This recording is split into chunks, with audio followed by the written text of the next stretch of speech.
Hello everyone, I am the storyteller, and tonight I am here just to help you relax, to drift off to sleep by the sound of the waves, like the whispers of old souls. I know you have come to this video not just to hear the story, but also to find a deep, peaceful sleep.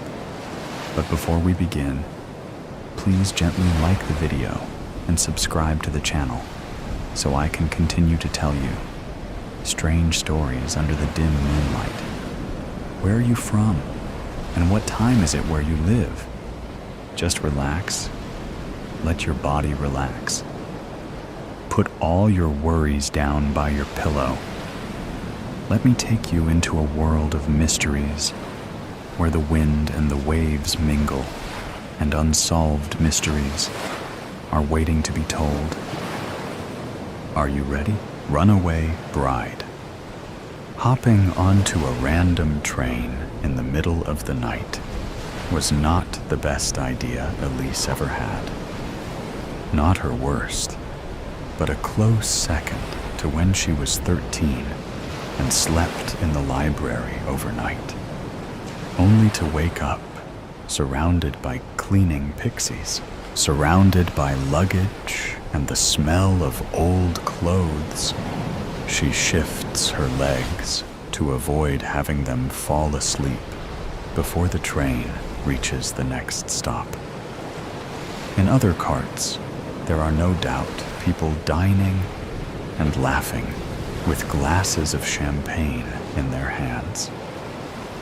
She wishes she could join them in their revelry, but leaving her hiding space in a torn, dirt-stained wedding dress won't bring her the right sort of attention. Elise only wanted to be sure that no one had altered it without her knowledge, like her mother-in-law-to-be threatened to do when she failed to convince her to wear her gaudy dress from her own wedding. She didn't expect to hear screaming from the adjacent room when she tested how it fit. Glass bottles filled with wine for the guests breaking against the adjoining walls, the cries only stopping at the sound of a sickening thud.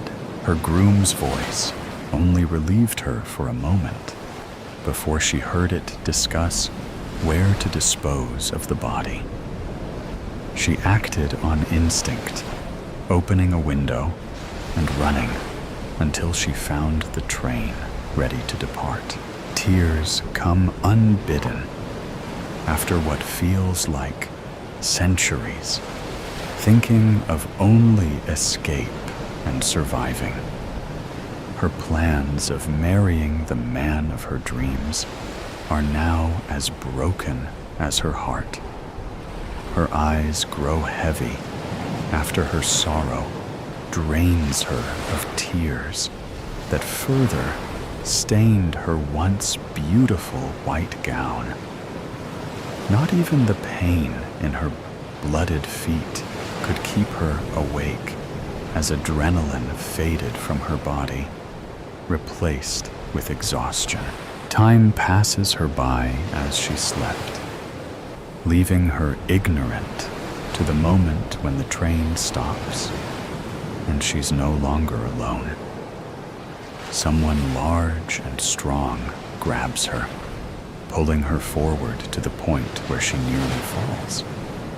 Despite her panicked cries, Elise is dragged across the floor, her body already sore from her escape, her limbs unable to move from the mixture of fear and defeat. This is it, my end. They'll take me back to the estate, if not the chapel. My murderous groom will say I'm just a frightened bride with cold feet. And then it will be my body buried somewhere unknown. No one will know I'm missing until I'm nothing but bones. They take her into a train cart filled with people in fancy clothes, tossing her into an empty booth, her head falling against the window, exposing the darkness she used to cover her escape. She doesn't recognize the area behind the glass. Nothing but trees with no sign of human influence. Despite the throbbing in her skull, Elise turns her head to the gawking crowd staring back at her in confusion and horror. Their meal interrupted by her unexpected entrance. Only a lone man in a trench coat and wide-brimmed hat has a neutral expression when looking at her. "Is this everyone?" the man asks a uniformed man, the one she assumes brought her here. "Yes, sir. All the passengers are accounted for, and our stowaway." "Any sign of the necklace?" "No, sir." The man in the trench coat sighs in frustration. Elise shrinks into herself as the eyes surrounding her seem to search through her soul. "Who is she?" one whispers. "I don't know. I don't recognize her." "Wait, isn't there a wedding this morning? The Von Gray and Carlyle families, right? It can't be Elise Carlyle. She wouldn't be caught dead in such a state. Besides, why would she be running from her own wedding? They've known each other for years." Elise opens her mouth to explain everything, yet no words would come. Try as she might, the only sound she can make is a strangled cry. The man in the trench coat walks down the small path separating the row of booths, hands behind his back in thought. Everyone else remains where they are, their panicked whispers filling the small space with dread. "Detective, what are your plans?" someone asks. "I already have the train staff searching for the missing jewelry. The conductor is aware of this, and I've informed him to keep the train here until the necklace is found. If the thief wishes to reach Bridgeway, they will have to confess. Otherwise, we'll wait until the local police arrive to interrogate everyone." The chatter rises to frustrated protests. The person who dismissed her identity, a middle-aged woman with a large hat decorated with silk flowers, rose from her seat. "This is preposterous. I have somewhere to be, and being fashionably late isn't an option. If I'm not in the pews at the chapel with the other guests, when the bride walks down the aisle, the shame will ruin my reputation and standing in society." The detective ignores her outburst to write down something in his notepad. The older woman, realizing her declaration failed to sway the detective, reaches for her purse, opening it and searching until she pulls out a hand mirror. Its metal frame shaped into soft vines with glowing stones for flowers. Elise recognizes her seeing mirror as the work of a famous artisan in Bridgeway, the place where the chapel awaited her, and what she once thought would be the start of her new life. The older woman leaves her seat, not making any effort to hide what she's doing from the detective or the other passengers. If he suspects something, he doesn't show it as he eyes the passengers. The older woman finds a small corner with an empty booth, turning her back to the others as she presses the flowers and whispers a few words to connect with another seeing mirror. Elise can only see a flash of light from the mirror before the detective takes position across from her, blocking her view. Care to answer some questions? Elise tries once more to speak. And again, only a sound of pain escapes her lips. The detective's hardened expression shifts slightly as she pretends to write with an invisible pen on the table. Here, you can use mine. Now, first question. How did you get on the train? Elise writes down a few words. Open door. Got on before the train left. And why did you get on the train? Running away. Heard a murder. Groom and groomsmen. Don't know who was killed, but was scared. Your future husband and his groomsmen killed someone? What else can you tell me?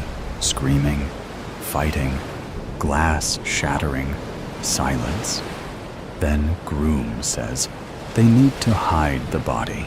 The detective continues to ask her questions, Elise responding with what few words she could conjure from her mind, without fear settling in. When the interrogation is over, Elise feels hollow, yet despondent. The detective thanks her for her cooperation, moving on to a passenger in a heavy wool coat. Yet, before he could ask a single question, two things happen at the same time. A uniformed woman enters the train with a necklace of flawless diamonds in hand, and the older woman throws her mirror against the wall. The detective springs into action, reaching the staff member in seconds. The older woman turns her attention to Elise, her expression changing from rage to concern. She approaches Elise while the others are distracted with the reveal of the missing necklace. You're Elise, aren't you? Elise nods, hope rising in her chest. Oh, I should have known. The older woman returns to her snobbish attitude in an instant. Of course, when I connected to my cousin's mirror, she was certain nothing was the matter, or she would have told me. With this theft of your wedding gift, I worried I would be late, so naturally, I had to give the bride a proper blessing to alleviate the results of my tardiness. And when the mirror was given to the bride, you won't believe who I saw. Did the Von Gray family servants think so little of me that I wouldn't recognize one of them from the times I've spent with their mistress? The dress wasn't even embroidered. She pats Elise's head as if she were a child while it swirls in confusion at the news. Poor thing, forced to play in a foolish man's game. No doubt he believed the veil would hide her identity until the priest declared them husband and wife. No matter, everything will be revealed soon enough. I told my cousin to inform your mother that your groom has a convoluted plan to wed another woman of a lowly station. Once we reach Bridgeway, all will be well. Elise is not certain the older woman's assumptions are correct, but the thought of salvation is enough to set her mind at ease.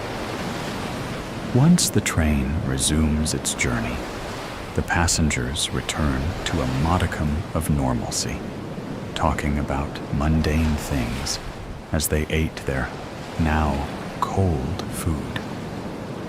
Elise's own appetite returned as she dined with the older woman, as she spoke of the scandal that will erupt once the truth is revealed. With time, the wheels break upon the rails as the station of Bridgeway comes into view. the familiar face of her mother, eyes stained with sorrow. Light up once Elise races onto the platform into her warm embrace. Unexpected turbulence. I catch myself staring into the bright blue space of nothingness as I instinctively prepare another cup of tea. Balancing myself with a wide stance, the tea swoops up around the cup, teasing a spill, as I manage to place it down for the woman in 12D. Her legs stretch out in front of her as she makes the most of the emergency exit row. I move down the next few rows, filling plastic cups with water and stale coffee. My mind is once again invaded with their final words to me. You're just asking for it, now being another glorified air waitress. What are you doing tonight, Soph? Krista asks, rearranging her white blouse and smoothing down her skirt as I start packing down the drinks cart. Just the usual, I guess.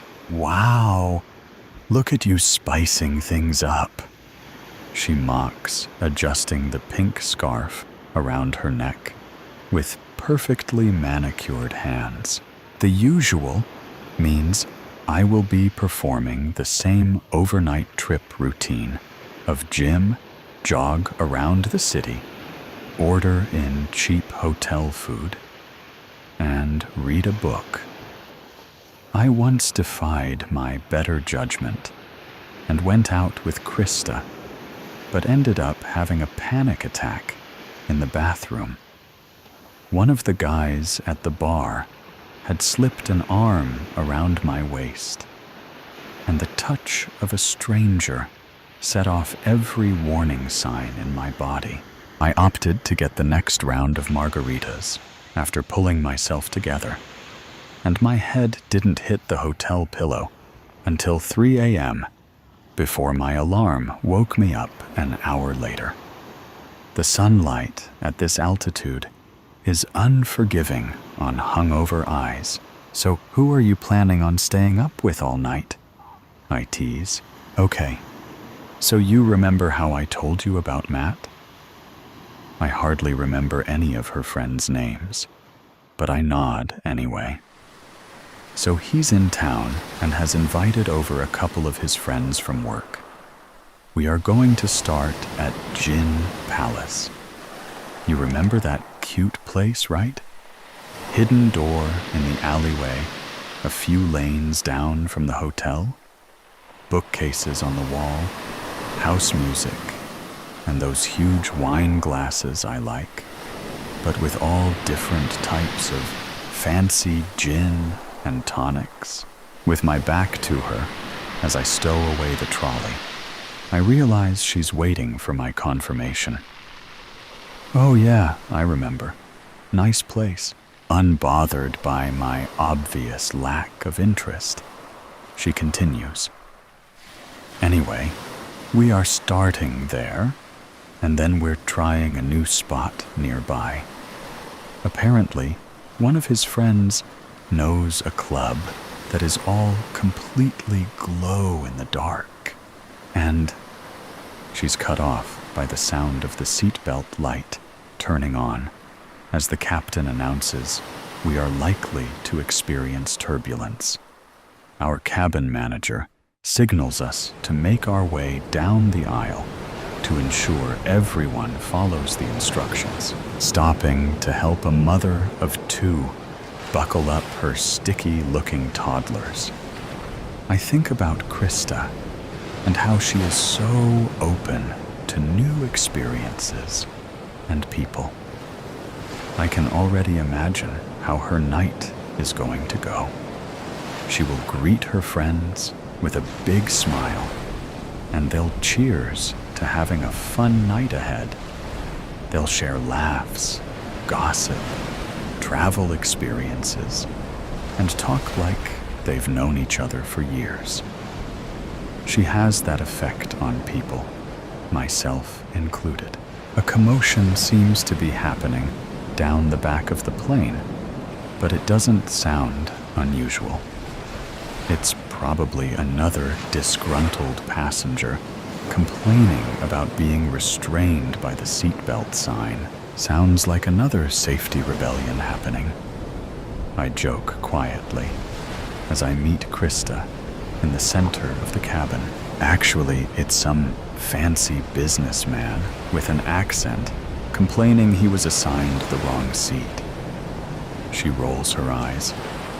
I think he's European, but not the sexy, swoony kind.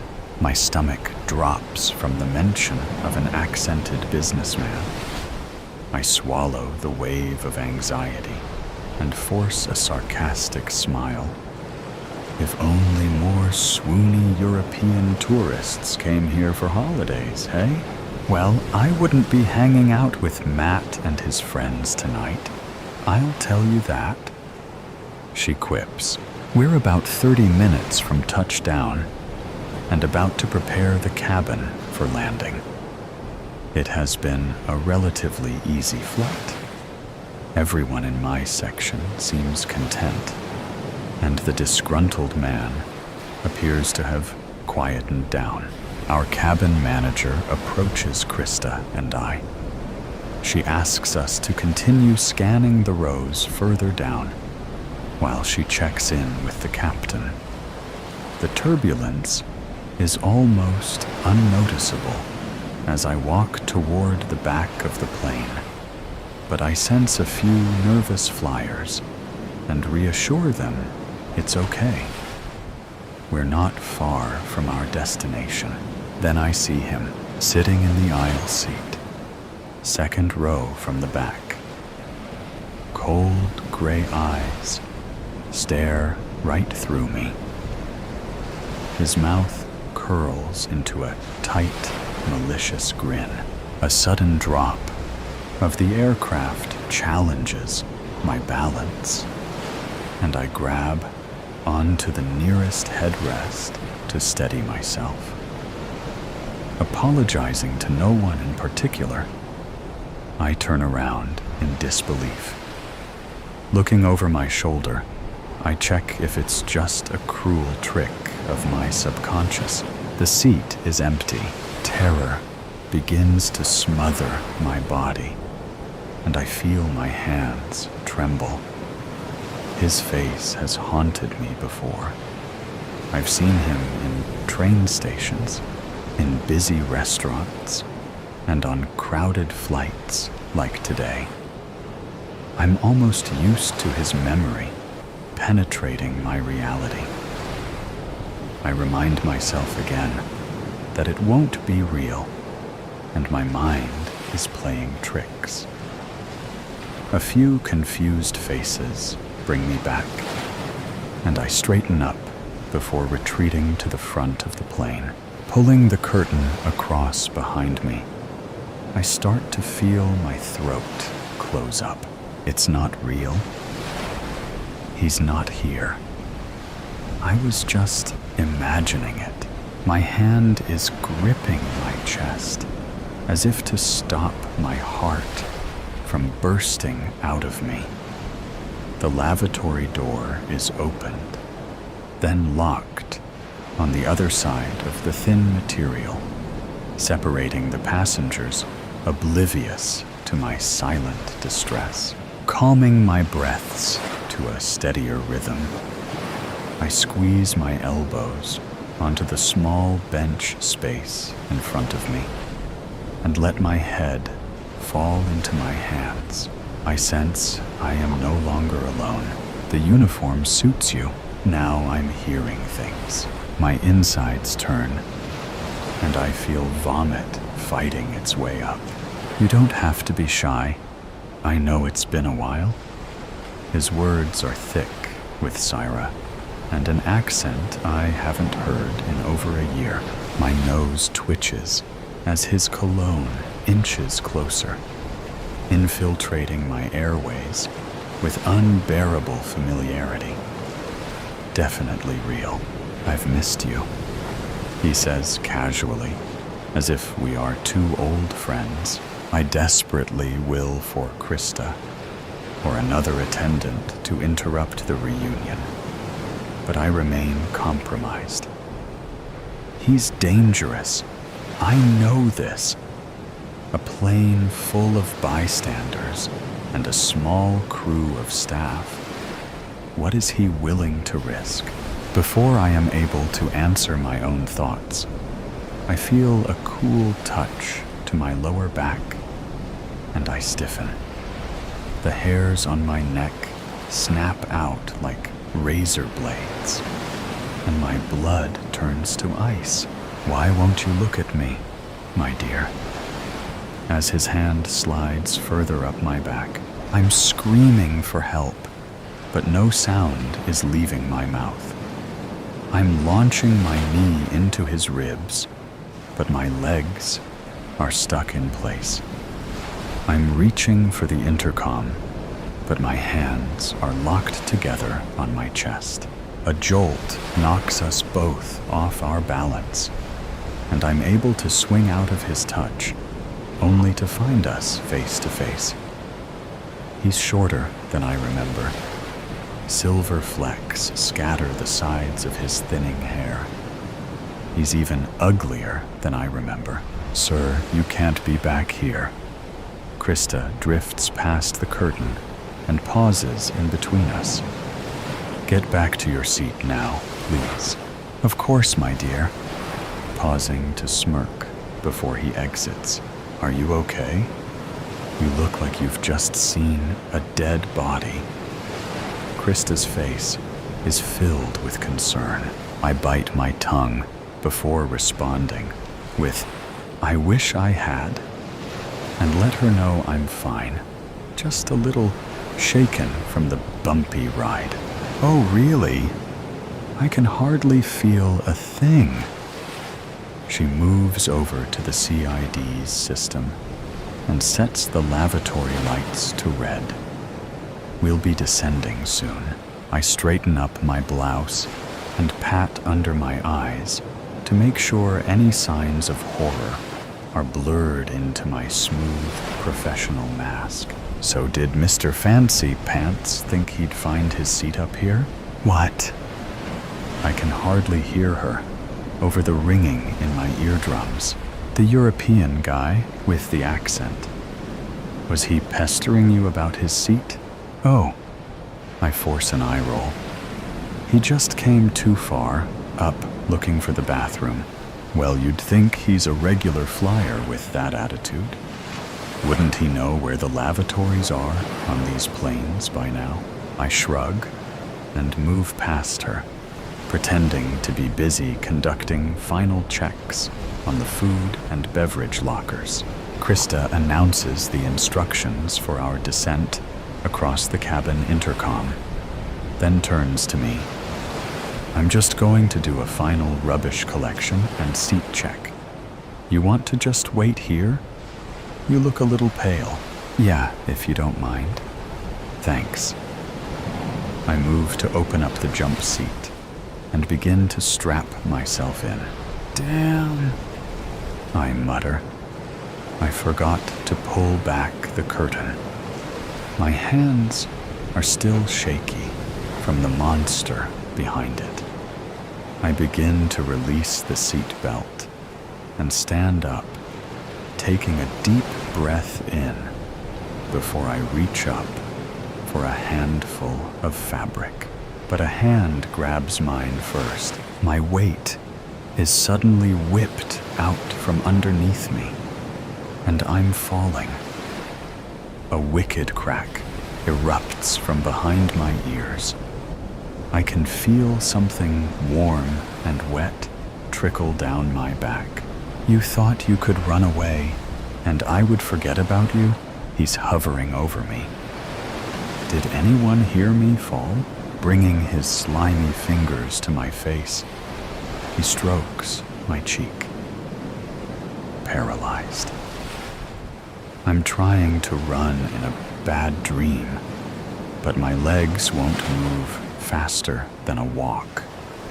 I'm being chased, but my body has no sense of urgency. My mind is fighting to control a faulty vessel. His hand on my thigh makes me feel 18. "Oh my God!" I hear someone shriek. She fell. I was just checking on her. "Sophie, are you okay? What happened?" Krista bends down next to him, and I struggle to focus on which one of her swirling faces is real. I want to tell her to call for an emergency, but I can't seem to gather the words. She's an old friend. I can keep an eye on her if you get a first aid kit, he says, maintaining his cool composure next to me. Looking directly at him, she says, "Sir, you need to leave right now." Before she can say more, he thrusts his hand around her throat, and she is backed against the jump seat I was sitting on just a minute before. Awful screeches escape from her mouth as the veins grow by her temples. Her eyes search desperately. Watching my friend struggle for her life suddenly releases all the tightly wound ropes holding me anchored to the floor.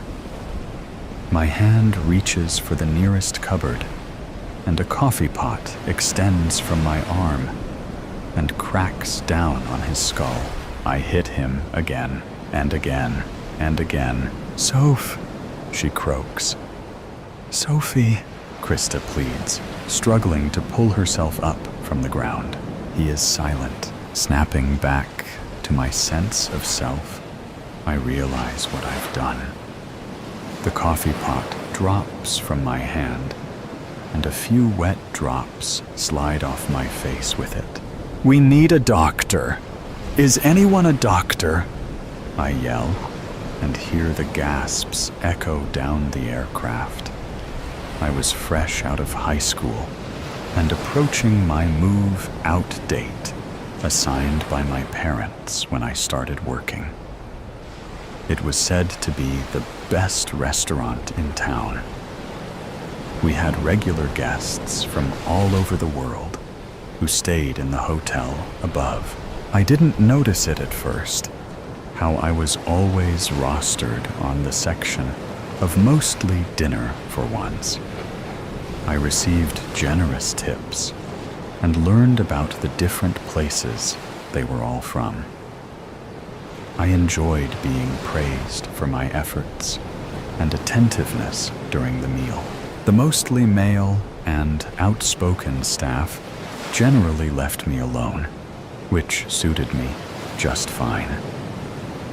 Though occasionally they'd comment on my appearance, telling me I needed more makeup if I had tired eyes or to put on a smile when I was clearing tables.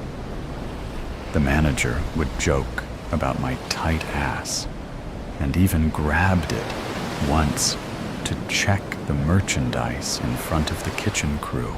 Mr. Ackerman would arrive every night at 5 p.m. and order a glass of Syrah when he was in town. He'd sink into the couch at the bar and chat to the staff about life in Europe and his work in the oil business. I caught his eyes scanning my movements a few times, but we didn't speak until I was placing the napkin at his table and asking, "The usual again, sir? Make sure you take good care of him." I was frequently reminded by my manager, Colin. At the mandatory Christmas work party, we had dinner at a local pub, and Colin insisted we joined him for drinks after.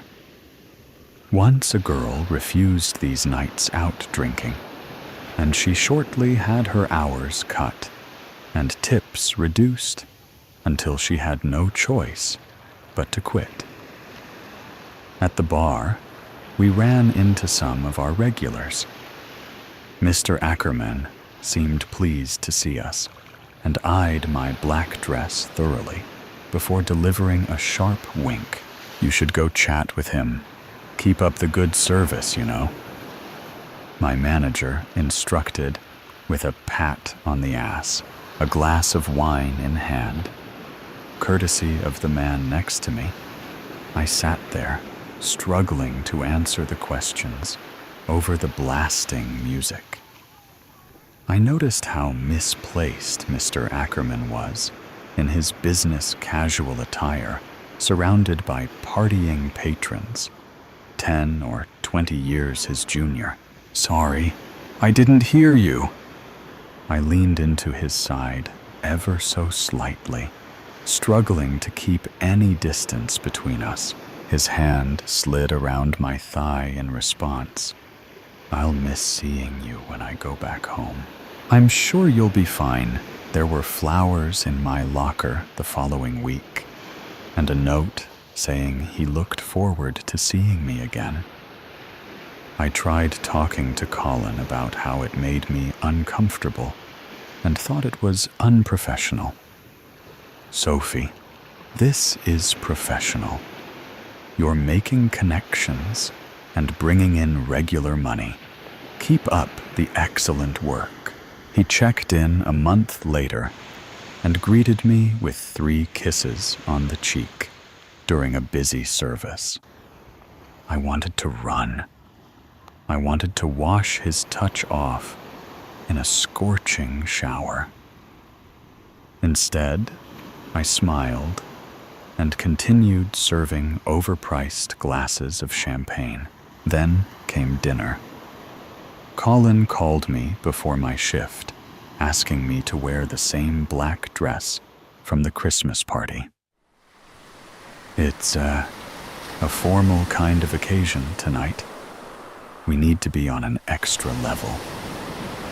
Too afraid to disobey, I reluctantly arrived with black kitten heels to match, only to find I was to be served that night instead of serving. Promised my pay as usual, plus a tip from the foreign businessman, I followed orders. We sat at the candlelit table and discussed his travels and work in the private dining room. I actively avoided any conversation directed back to me.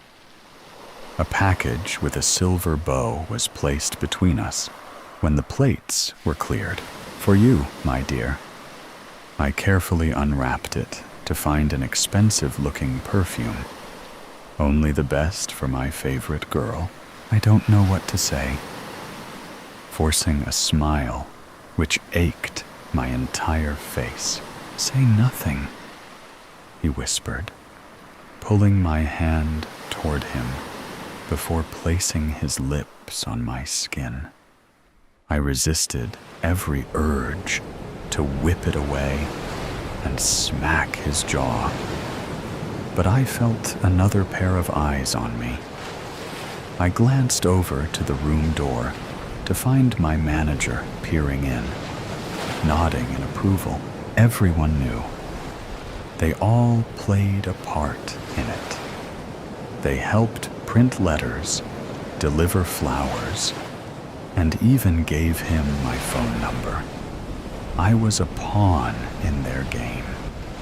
Mr. Ackerman must have offered more money than I could have imagined to the entire hotel staff. What other motive did they have? Or was it just a funny joke to them? What followed in the months after will stay with me for the rest of my life. I eventually cracked the morning after being requested to join Mr. Ackerman in his room for the night. I burst through the lobby and headed straight to the manager's office. I'd saved enough of my generous tips to book a flight to the other side of the world with an approved visa and an interview with an airline. I could finally escape. Colin laughed in disbelief of my resignation and career change. "You're just asking for it, now being another glorified air waitress." I dropped my apron on his desk and left without another word, going over the interaction in my head, making sure I didn't let it slip where the airline was based. The thud of the wheels touching down sends excruciating pain up my scalp as I continue applying pressure to my wound. Krista is sitting opposite me, with her face slowly returning to color, squeezing my hand. The emergency services are waiting at the gate, and I brace myself for the chaos about to erupt when we open the doors. I don't know what is going to happen. All I know is that my chest feels lighter, and I can breathe again. They're coming. They're coming. The whispers carried by the wind, the repeat of words started yesterday morning from the moment my bare feet touched the wooden planks of the wrapped-around porch. The corn swayed slowly. Anticipation, knowing they would soon pick up their speed. Sounds of the horses shifting around the fields, anxiety fueling them. They knew just as well as I did what was to come. The clouds in the distance were dense. The light around the house shined bright for now. The blanket of clouds would take that away. Soon, too soon. The pitter-patter of little feet sounded from behind me. A hand wrapping around my finger, giving a slight tug. Her bright blue eyes would be boring into me. Those beautiful eyes she adopted from her father. If only he was here, they wouldn't be coming. They would leave us be. They would keep their distance. They knew what the consequences were. But no contact, no letters, no information of where he was or when he would come home, left us in the foreboding shadows. The war was bound to come. Unfortunately, we knew that. The day the papers came, he looked at me. The look of knowing all too well. He would be called upon, leaving us to fend for ourselves, while he went God knows where, to defend the great land we call home. The last letter received was over a month ago now. We sent one in return within the week. Concerns the officers would come bringing devastating news filled the house, weighing the air down. Another tug released me from my trance. I looked down, mustering a smile as best I could. Guiding her back into the house, setting her up in the chair for breakfast. Eggs, toast, and fresh bacon from one of the sows lay in front of her. Coffee was the choice for me. Hunger was gone. I felt nothing of the sorts. Thirst controlled me. Coffee, water, and milk satisfied me for the time being. A bang sounded outside. My eyes snapped to see through the fogged window from grime.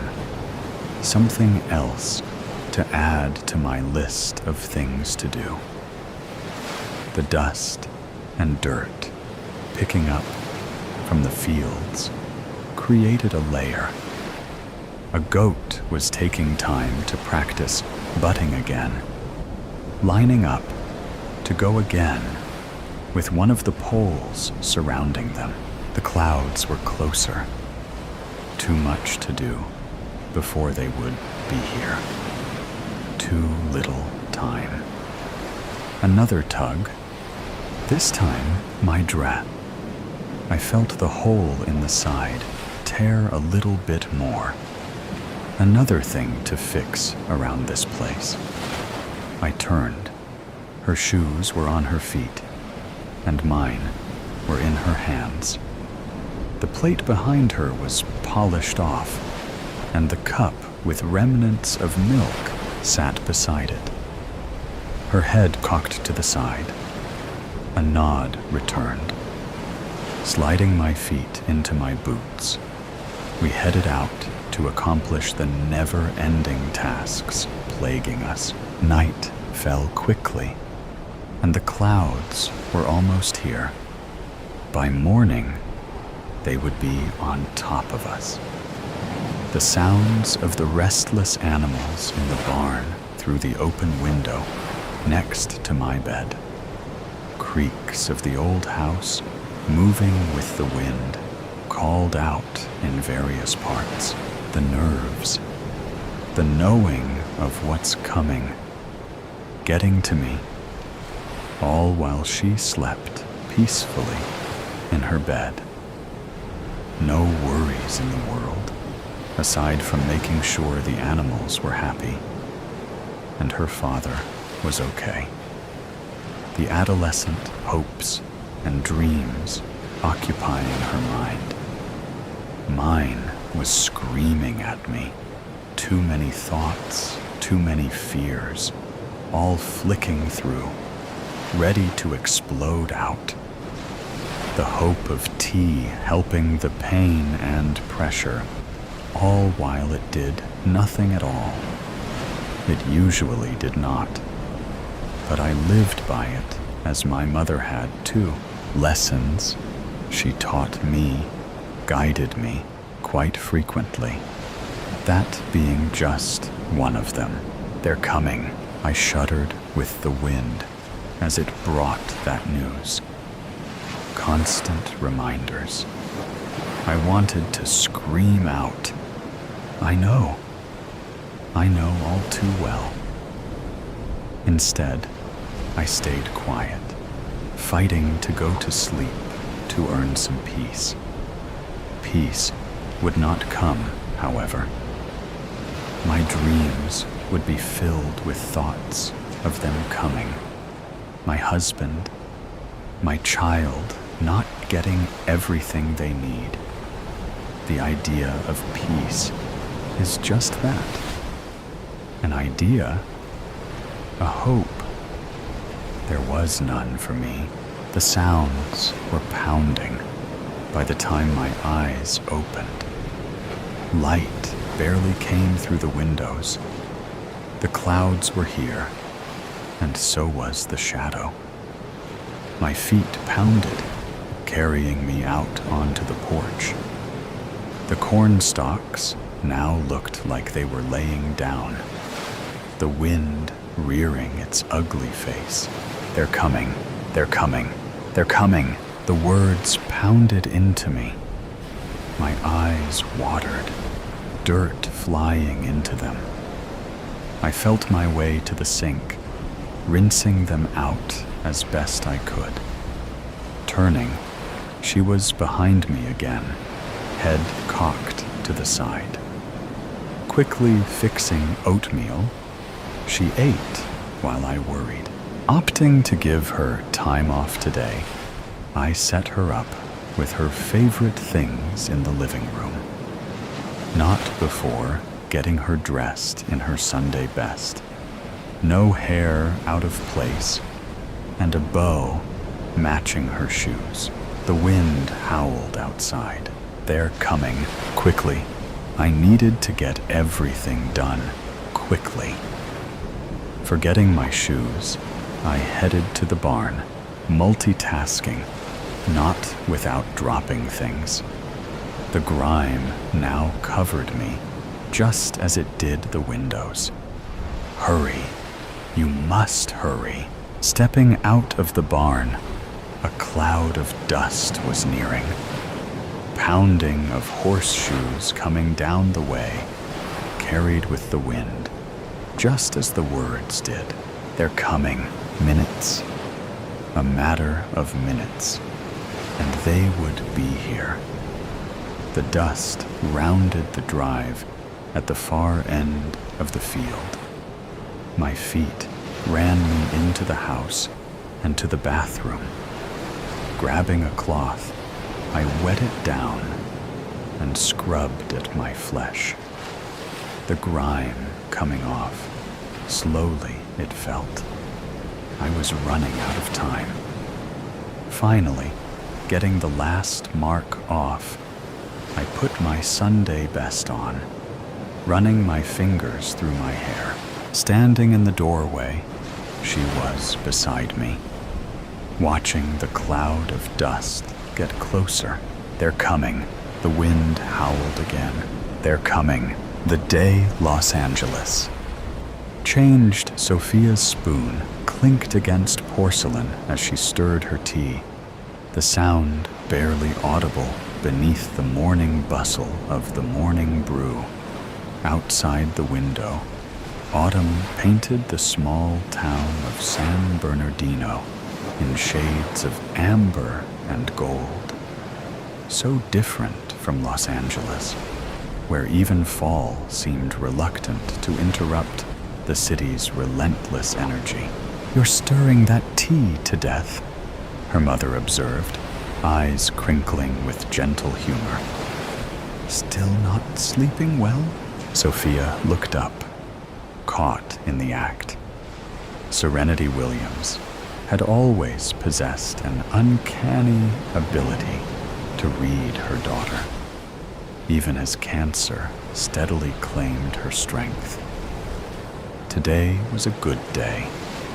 Her mother sat upright without assistance, her silver-streaked hair neatly combed, her smile warm despite the hollowness in her cheeks.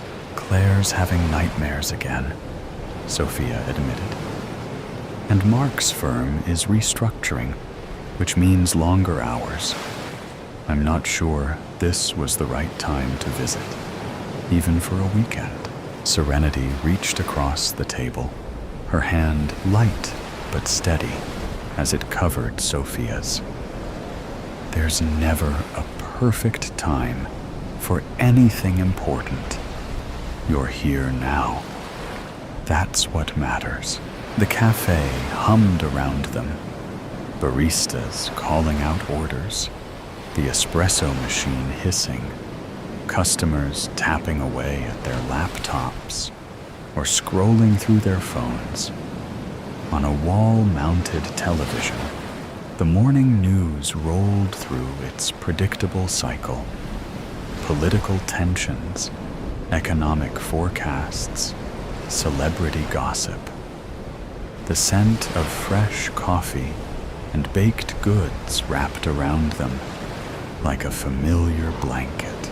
"Tell me more about Claire's school play," Serenity prompted, taking a careful sip from her cup. "You said she landed the lead role?" Sophia's face brightened. "She's playing Dorothy in The Wizard of Oz. You should see her practicing Somewhere Over the Rainbow around the house. Mark recorded her last rehearsal. I can show you." Her words trailed off as the cafe's television caught her attention. The news had switched to a traffic helicopter shot over Los Angeles. A routine segment showing the morning gridlock. The reporter's voice carried over footage of the 405 freeway, mentioning construction delays near Westwood, where Mark worked. Expect those delays to continue through the afternoon rush hour. Alternative routes are advised for. The screen flashed white. For a fraction of a second, Sophia thought it was a technical glitch. Then the blinding light resolved into something else, as two massive fireballs erupted over the Los Angeles skyline, twin terrifying mushroom clouds climbing into the atmosphere. The helicopter camera jolted violently, the image spinning as the reporter's voice cut off mid-sentence, static. Then, blackness. The morning brew fell silent. Every conversation halted mid-word. Every movement suspended. For 3 long seconds, no one breathed. Sophia felt the world contract to a pinpoint. Sophia let slip a tiny gasp. Her coffee cup slipped from nerveless fingers, shattering against the floor. But she couldn't hear it. All she could see was that burning flower blossoming over her home, over Mark, over Claire. Sophia, her mother's voice seemed to come from miles away. Sophia, look at me. Sophia couldn't move, couldn't blink. At a loss for words, her body had turned to stone while her mind screamed. Around them, the stunned silence fractured. Someone gasped. A man at the counter swore loudly. A barista fumbled for the remote control, frantically changing channels. Each station showed variations of the same nightmare: emergency broadcasts, confused anchors, footage of the explosion from different angles. What appears to be at least 2 nuclear detonations over Los Angeles. No official statement yet from authorities, advising all residents to shelter in place. Sophia's phone vibrated in her pocket. Her heart leapt. Mark? Claire? But when she pulled it out with trembling fingers, the screen displayed only an emergency alert. National emergency declared. Shelter in place. Await further instructions.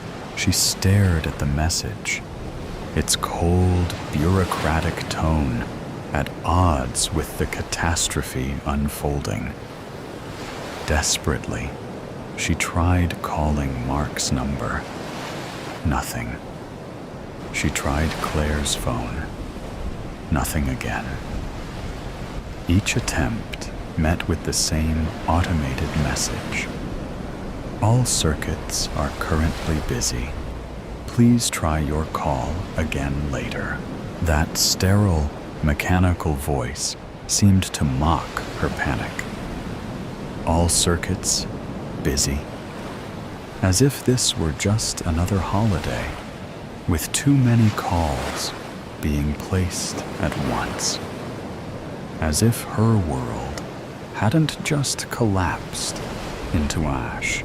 Around them, the cafe erupted into chaos. People scrambled for phones, for exits, for any semblance of control. A businessman shouted into his dead cell about evacuations. A college student sobbed openly into her hands. The barista continued flipping channels frantically, as if one might suddenly offer reassurance. Is it just LA? Someone demanded. Are there other cities? My sister's in San Diego, a woman cried. She's not answering. The terrorists might have finally developed a nuke. No, it's gotta be an accident. Nuclear war, man. The Chinese, the Russians. Outside, ancient, long disused air raid sirens began to wail. Through the window, Sophia could see people rushing down the sidewalks, some toward their cars, others seemingly without direction. A police cruiser sped past, lights flashing. Sophia's thoughts whirled like debris in a tornado. Mark and Claire, 12 miles from downtown Los Angeles.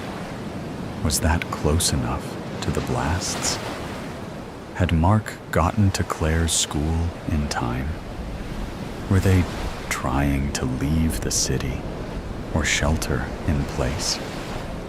The questions multiplied, each more terrifying than the last. The spell binding Sophia's tongue broke, and she could finally speak. "I have to go back," she whispered, then louder. "I have to go back to LA." Her mother's grip tightened around her wrist. "Sophia, breathe. Think. They need me." Panic clawed at Sophia's throat. "I need to find them. Look at the TV," Serenity said firmly. Look, the television now showed aerial footage of highways leading out of Los Angeles. Gridlock, unlike anything Sophia had ever seen. Thousands of vehicles at a standstill, some abandoned as people continued on foot. The military conspicuously absent from every possible scene, advising against attempting to enter the Los Angeles metro area. Radiation concerns as far as 40 miles from the blast sites. National Guard has been activated. Sophia's phone buzzed again with the same emergency alert. National emergency declared. Shelter in place. Await further instructions. "I can't just sit here," Sophia hissed, tears finally breaking through her shock. "Mom, I can't." Serenity pulled herself up straighter, summoning strength that shouldn't have been possible in her frail body. When she spoke, her voice cut through the cafe's panic with surprising authority. "Listen to me, Sophia Ayala Williams. Your fear wants you to run, but running blind is how people get killed in disasters." She took Sophia's trembling hands in hers. "Breathe first, think second, act third. You taught Claire that, remember? When she gets overwhelmed, the mention of her daughter's name sent fresh pain through Sophia's chest. But she forced herself to inhale deeply. Once, twice. Her mother's eyes held hers, anchoring her to the moment. "Mark is smart," Serenity continued. "He knows to get Claire somewhere safe. He knows you're here with me. You charging into a nuclear disaster zone helps no one. But what if? No what ifs yet. Facts first. What do we know? Despite herself, Sophia felt her analytical mind begin to engage. There were 2 explosions over Los Angeles. People were leaving the city, but the military does not seem to be reacting yet. There looked like a massive area of LA leveled by the explosion. Good. What else? Roads are jammed. The military will soon be blocking entry. There might be radiation. The reality of that word hit her anew, and she swallowed hard. Communications are overloaded, with everyone trying to check on their loved ones. The news cut to a press briefing where the perky smile of the blonde, blue-eyed, and comely presidential press secretary, incongruent to the chaos erupting, confirmed what everyone already knew. 2 nuclear devices had detonated over Los Angeles, origin unknown. Casualty estimates pending. Military response underway. The potential for additional attacks could not be ruled out. And does everyone like my new lip gloss? The press secretary asked. I can't just wait here, Sophia whispered. I can't. Serenity studied her daughter's face. No, you can't. But you need a plan, not panic.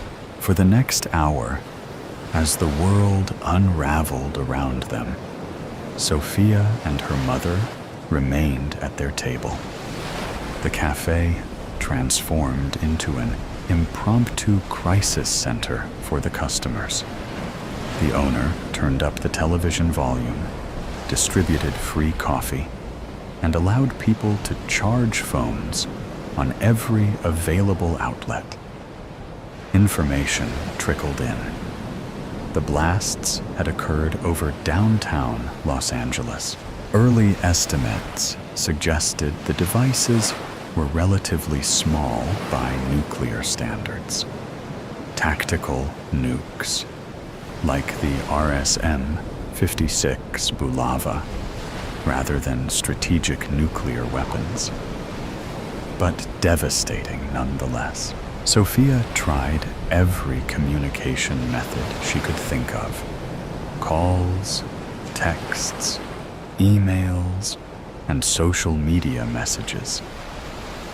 Most failed, but occasionally a text would go through, only to receive no response. She left voice messages that grew increasingly desperate. I'm coming to find you. Wait for me. I love you both. Outside, the town of San Bernardino transformed. Police directed traffic at intersections. Lines formed at gas stations. The grocery store across the street was mobbed. People hugged strangers or argued violently about what to do next. And through it all, Serenity remained calm, her presence a counterweight to the mounting hysteria. She helped Sophia gather information, separating facts from rumors, while conserving her limited energy. The radiation reports are mixed, Sophia noted, scanning emergency updates on her tablet.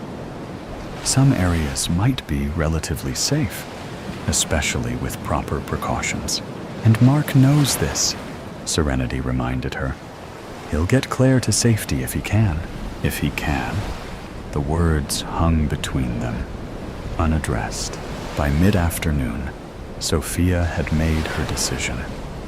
She would return to Los Angeles, not in blind panic, but with purpose and preparation. Her mother didn't try to dissuade her. She recognized the determination in her daughter's eyes. I'll be back for you, Sophia promised, as she prepared to leave. Once I find them, we'll all come back here. Serenity smiled sadly. I know you will. She pressed something into Sophia's hand, a small silver locket containing a family photo. For luck, the drive that should have taken over an hour stretched before Sophia like an impossible gauntlet. Roads would be clogged. Gas might be scarce. And at the end waited either reunion or devastation. I love you, Mom, she whispered, embracing Serenity carefully, conscious of her fragility. Find them, Serenity replied simply. Be smart. Be safe. As Sophia's car pulled away from the morning brew, Serenity Williams watched from the window. Sophia touched her fingers to the glass in silent farewell, praying that her mother, Serenity, and her daughter, Claire, would forgive her for the choice she'd been forced to make today. Between the mother who was dying and the family who might already be gone. The afternoon shadows grew long as Sophia's car raced along the westbound interstate back to Los Angeles. The main highways heading east had quickly become impassable, choked with the vehicles of fleeing civilians. Radio reports described mass evacuations from areas surrounding Los Angeles, the declaration of martial law, and conflicting radiation warnings. Sophia had expected gridlock all the way, but the lack of any vehicle but hers heading west made the drive that more unsettling. The traffic thinned as she approached LA. The further she drove, the emptier the roads became. She was alone on the freeway. A surreal experience on roadways normally congested at all hours. The emptiness carried its own warning. She was driving toward something everyone else was fleeing. Sophia's GPS had stopped working hours ago, but she didn't need it. 15 years in Los Angeles had etched these routes into her memory. Exit here, turn there, the familiar path home. As she crested the final hill that should have revealed their neighborhood, her headlights illuminated a transformed landscape. Where apartment buildings and shopping centers should have stood, there was absence, rubble, small fires, and just nothing. A perfect circle of annihilation. She pulled to the side of the road, stepping out into air that smelled wrong, like sulfur and ash and things that had no name. The evening was eerily quiet. No sirens, no voices, no wildlife, just the soft tick of her cooling engine and the blood rushing in her ears. Beyond the destruction's edge, buildings remained mostly intact, untouched save for their destroyed windows, as if a giant cookie cutter had stamped down from above, removing only what lay within its circumference. Their apartment had been 3 blocks inside what was now emptiness. Sophia walked forward in a daze, approaching the edge of obliteration. Something crunched beneath her shoes, glass fused with asphalt, transformed by unimaginable heat. The boundary between existence and nothingness was shockingly abrupt. Mark wouldn't have had time to leave home and then driven to Claire's school, she reasoned desperately. He could have left early for his regular gym workout and could have driven straight to her. Her school must be outside this circle. They could still be alive. They must be. The distant growl of engines broke the silence. Headlights swept the devastation as a convoy of military vehicles rumbled into view. Camp Pendleton Marines, in full hazmat gear, disembarked, moving with half-practiced efficiency. One spotted her and approached, face obscured behind a protective mask. "Ma'am, this is a restricted area. You need to evacuate immediately. The faceless Marine barked. My family, Sophia's voice cracked. My husband and daughter, they lived here. The soldier's posture remained tense and rigid, clearly on edge. I'm sorry, ma'am. There were no survivors within the blast radius. Radiation levels here are dangerous. We need to leave now. But they might not have been home, she insisted. My daughter's school? It must be outside the blast radius. My husband might have... Ma'am? The soldier cut her off, not unkindly. Secondary evacuation sites have been established for survivors. Check there, but you can't stay here. It isn't safe. As if to emphasize his point, a radiation detector at his belt emitted a persistent clicking that grew faster as they stood talking. Where? She demanded. Where are these evacuation sites? Before he could answer, another Marine approached rapidly. Sir, we've got missile incoming. What? Said the first Marine. Bogey confirmed. ETA 2 minutes. The first Marine's demeanor changed instantly. Everyone back to your vehicles. Move, move, move. Around them, the unit scrambled into motion, abandoning whatever task had brought them to ground zero. What's happening? Sophia asked, fear rising anew in her chest. The Marine gripped her arm. Another missile, headed right for us. We need to go, now. Another? The words died in her throat as understanding dawned. This wasn't over. Now, the soldier urged.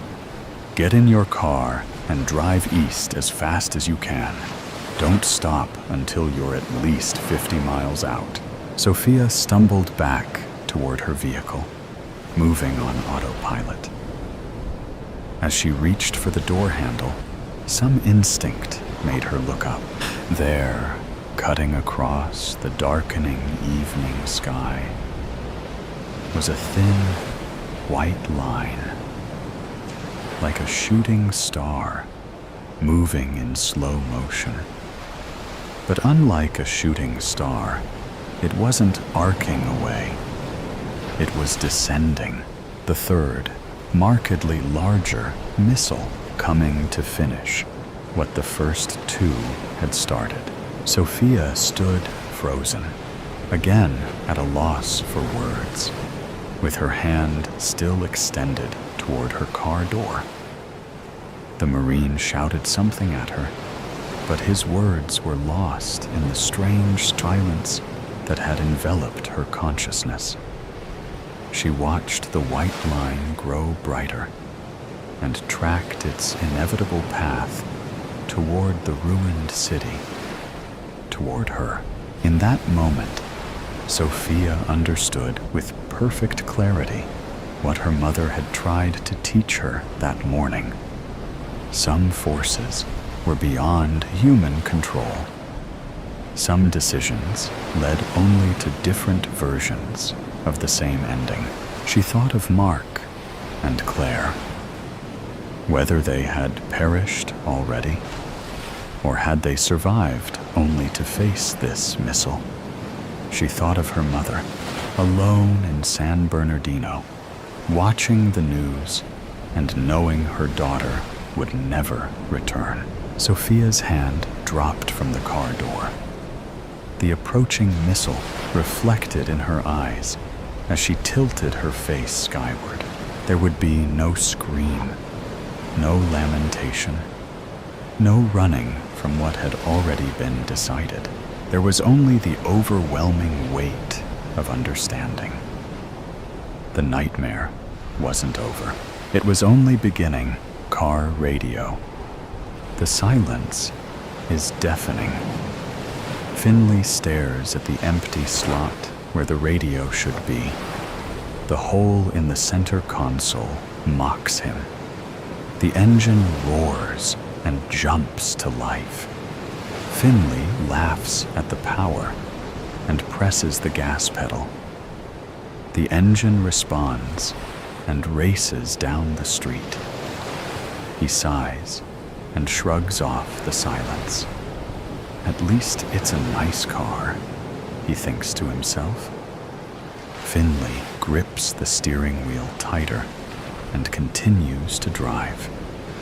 He's never driven a convertible before. The large amount of snacks sits in the passenger seat. 3 bags of chips, several candy bars, a meat stick, a couple of grape sodas, Red Bull, and an orange Gatorade are piled into a small mountain next to Finley. There is also $437 in his pocket. Finley glances at the convenience store in the rear view mirror as he drives away. The gun wasn't loaded, but the clerk behind the desk didn't need to know that. She graciously gives up her drawer in exchange for her life. Finley smiles as the memory of the robbery passes through his head again. "Everything in the drawer, now!" he shouts.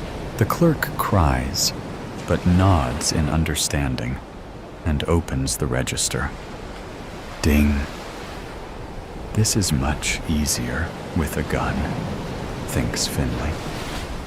He grins under his mask. He holds the basket of snacks in his free hand and points the gun at the clerk. Ida is the name on her shirt. She's short with straight black hair and small eyes. Tears run down her cheeks as she collects the bills. With a shaky hand, she gives the money to Finley. "Thank you," Finley decides to say. He runs out the store and watches as a Chevrolet Corvette pulls up to the store. An older gentleman shuts off the engine and opens the door to get out. He sees the gun before he sees Finley. "Give me the keys," Finley says loudly to the man. The elderly man jumps in surprise and quickly hands the keys to Finley. Finley dumps the basket of snacks into the passenger seat, puts the car in reverse, and drives down the road. When he is clear of the scene, he pulls off his mask and tosses it on the floor. He goes to adjust the radio, but the dial isn't there. The whole compartment is empty. Finley is an average man with an average build. His curly locks meet his eyebrows and licks his earlobes. His eyes are wide and too big for his narrow face, close together with long lashes. Stubble on his chin creeps its way up to his sideburns. The long bridge of his nose flares into broad nostrils, and his big pink lips pushes out from his face. He has a birthmark in the shape of a small diamond under his left eye. His cheeks are freckled and covered with a thin layer of dirt. Finley prefers Xbox over PlayStation and drinks apple juice more than a grown man should. He hates roller coasters because he has to sit next to strangers. He loves school, but dropped out his senior year. Finley is passionate, creative, and extremely intelligent. Finley wasn't always a thief, but the worst in his life brings out the best in him Did I forget to feed Edison? Finley thinks to himself. Edison is his pet goldfish, who spends his days in a sphere on Finley's nightstand. Finley's hamster died in a freak vacuum accident when he was in kindergarten, and since then, he was against pets. Edison was a prize Finley had reluctantly won at a carnival. So far, he's lasted over a year and tripled in size. Finley tugs nervously at his Iron Maiden shirt as he passes a cop. He checks his speed and cautiously pulls the seatbelt over his chest and clicks it into place. He thinks, "Don't pull me over, please." He isn't ready to deal with the police. He hasn't thought this far ahead. The officer turns left and into a gas station. Finley sighs, relief, and looks back at where the radio should be. It's too quiet for him. His thoughts float carelessly through his head. He pictures himself as a police officer for a moment and laughs at the thought. If his dad was around, or if his mother stopped drinking, if his brother never beat him, and if he stayed in school. He wondered where his life would have been then. What kind of person he would be now. An outstanding citizen, he imagines, with a wife and kids. He creates the vision of his family in his head. A woman with large breasts and red hair. 2 kids, 1 boy and 1 girl, with toothless smiles on their dirty faces. They would be soccer players, like Finley was, and always outside. He shakes off the thought. Sucks not having a radio, he thinks. He sits up taller in the driver's seat and lets out a little scream. Ah! He relaxes and slumps back into his seat. He tries to whistle and fails, only allowing air to escape his pursed lips. He blows a tune through his teeth and grunts in frustration. I wish I knew how to whistle. Both my parents could. Even Franklin can, he says in his head. He tries again, and a small tweet of a sound flies from in between his lips. He grins at his small accomplishment. I hate tuna fish, he thinks. Finley starts to space out behind the wheel. The lack of sound tricks his brain. He visualizes a concert he went to last year. He remembers all the pockets he picked and wallets he stole.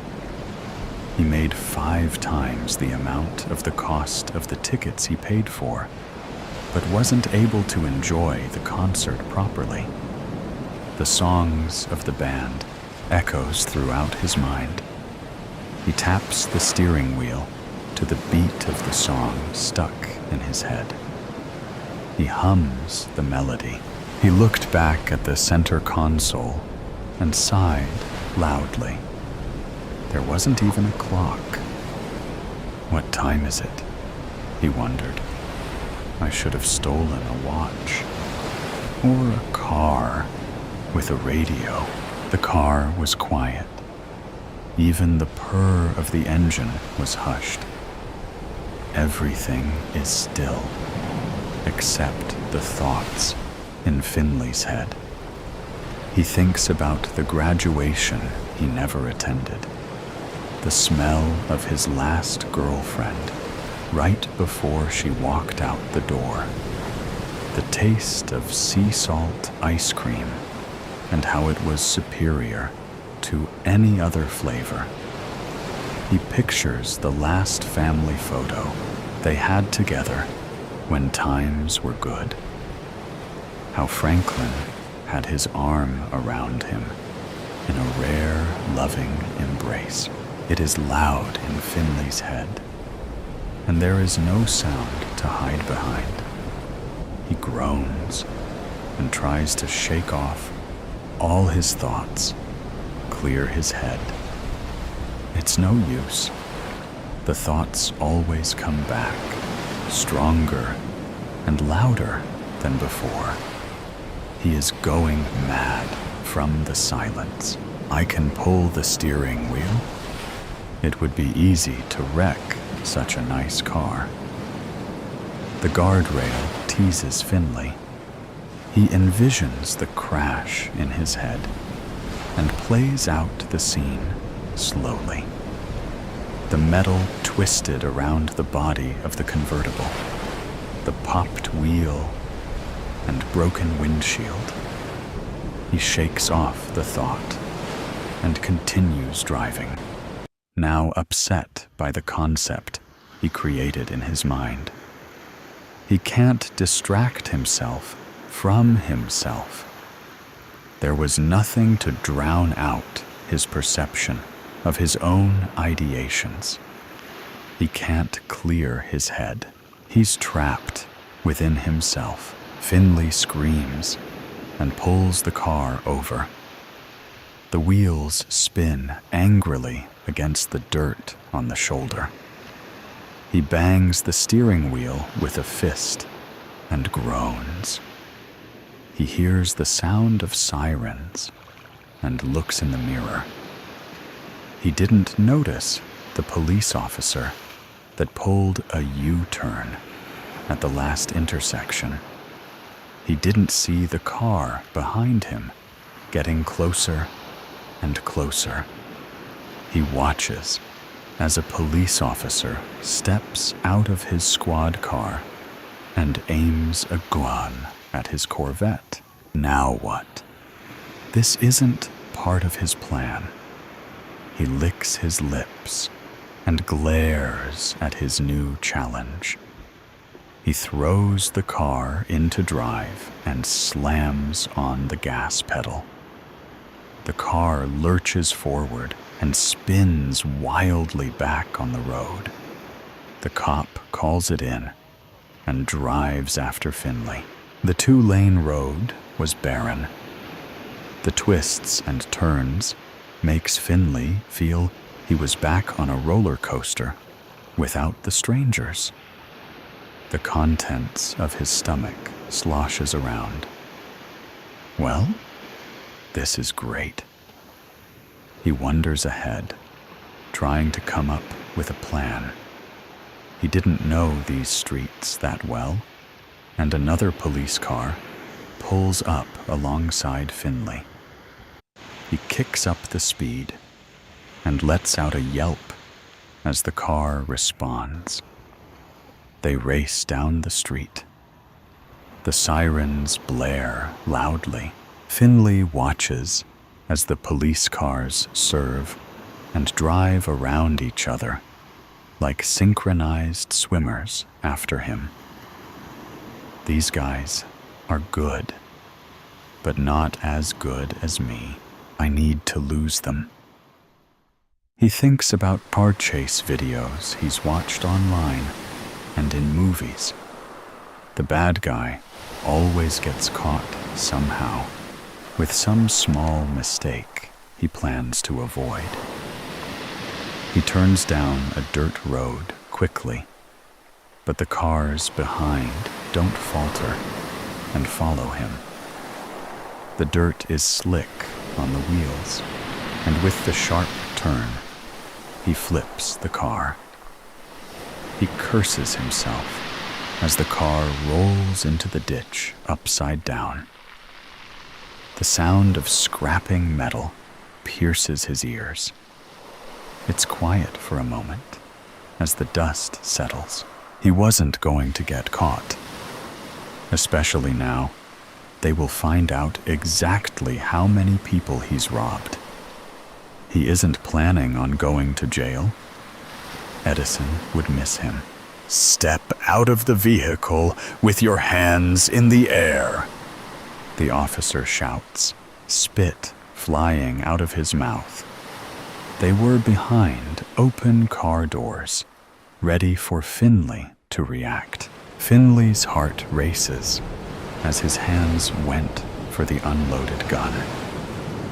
"You'll never take me alive, coppers," he shouts in his mind. He smiles. He was on the track and field team in high school. Surely he could outrun the police. He's done it before, with success. He pushes the car door open, and without thinking, Finley hops out the car and runs, pointing the gun behind him. His feet slip on the loose gravel, but he collects himself and moves his feet fast underneath him. He takes 3 more steps away from the police, gun heavy in his hands. Bang! The silence is deafening. 2 monsters, Anatolius's home had been destroyed. Apart from the crackling of fires, still eagerly munching at the dregs of what used to be beautiful greenery, the island was silent. Anatolius might not have noticed the army behind him, were he marching on an adjacent kingdom. This kingdom, his kingdom, had been razed. Every home they passed was either a pile of ashes or the blackened husk of a stone wall. Anatolius pressed on. Nepheli had to be okay. She'd been alone with Anacreon for 6 years. He still had to apologize for that. He remembered the linen sheets she'd wrapped around their boy as she carried him. The boy with her blue eyes and the golden hair Anatolius himself had been born with. Hair that would by now be darkening to a soft brown. He'd been looking forward to catch up with them, with the goings-on of the kingdom, with the childhood he'd missed out on. As they walked through the town, he heard several of his men cry out. The sounds of weapons dropping to the stone roads and the sound of feet racing off. Several corpses dotted the paths. Most were burned beyond recognition, but a few wore helms bearing a crest that had been melted by the heat. None of his men, of course. Some army that had sacked the place. But some didn't wear armor. Anatolius was trying not to think about that. He had to see to Nepheli first. He had to. His sandal hit an uneven patch of stone in the path, and he stopped. Behind him, the sounds of his army rustled to a stop. No, he stumbled forward, the dying light of the day casting long shadows that blended with the soot-blackened stone, as if to trick him into thinking that it was supposed to look like this. The courtyard was in disarray. The once beautiful gardens that Nepheli had so meticulously tended to were reduced to cinders. The 2 cypress trees at its entrance, little more than stumps. A bench lay in a heap of broken stone. The doors, at first glance, were open. though taking another trembling step forward. Anatolius realized there was no door in the hollow mouth leading into what was once his home. "Sir," Anatolius jumped. He'd thought most of the men had run off, seeing to their own homes, but Theodoros stood behind him, standing to attention. His eyes were hard, as if he were pretending to be blind to the destruction. Theodoros had fled his home, a country to the south, one with gods like Niam and Anansi, rather than Zeus and Hermes. He remembered helping the man out of a shipwreck when they were boys, making a comment about being surprised he'd survived the wrath of Charybdis, and realizing the boy couldn't understand his words. He didn't even have the language to tell Anatolius his name. Theodoros was the name they'd given him in Liu, and the name that had stuck. Apart from Anatolius, he didn't really have a family here. "Theo," he said, stepping forward. He'd intended to make it a long, confident stride, but his foot skidded in the ash and rubble. "You don't have to see this. I must," he said. His eyes grew soft as he regarded his king. "If only to keep you on your feet." Anatolius frowned at him, then took a deep breath and nodded. He ducked into the doorway. The humble palace was illuminated by a wide hole in the wall, breaching through the ceiling of the upper floor. The smell of charred flesh, stale after days of abandonment, still hung faintly in the air. Anatolius pulled up his cloak to cover his nose. "There could be survivors," he said doubtfully. "Check the cellars. Someone could have hidden there from the fire. I'll go check my bedchambers." Theodoros opened his mouth to argue, then closed it again, giving his king a nod. He ducked into the kitchen and disappeared from view.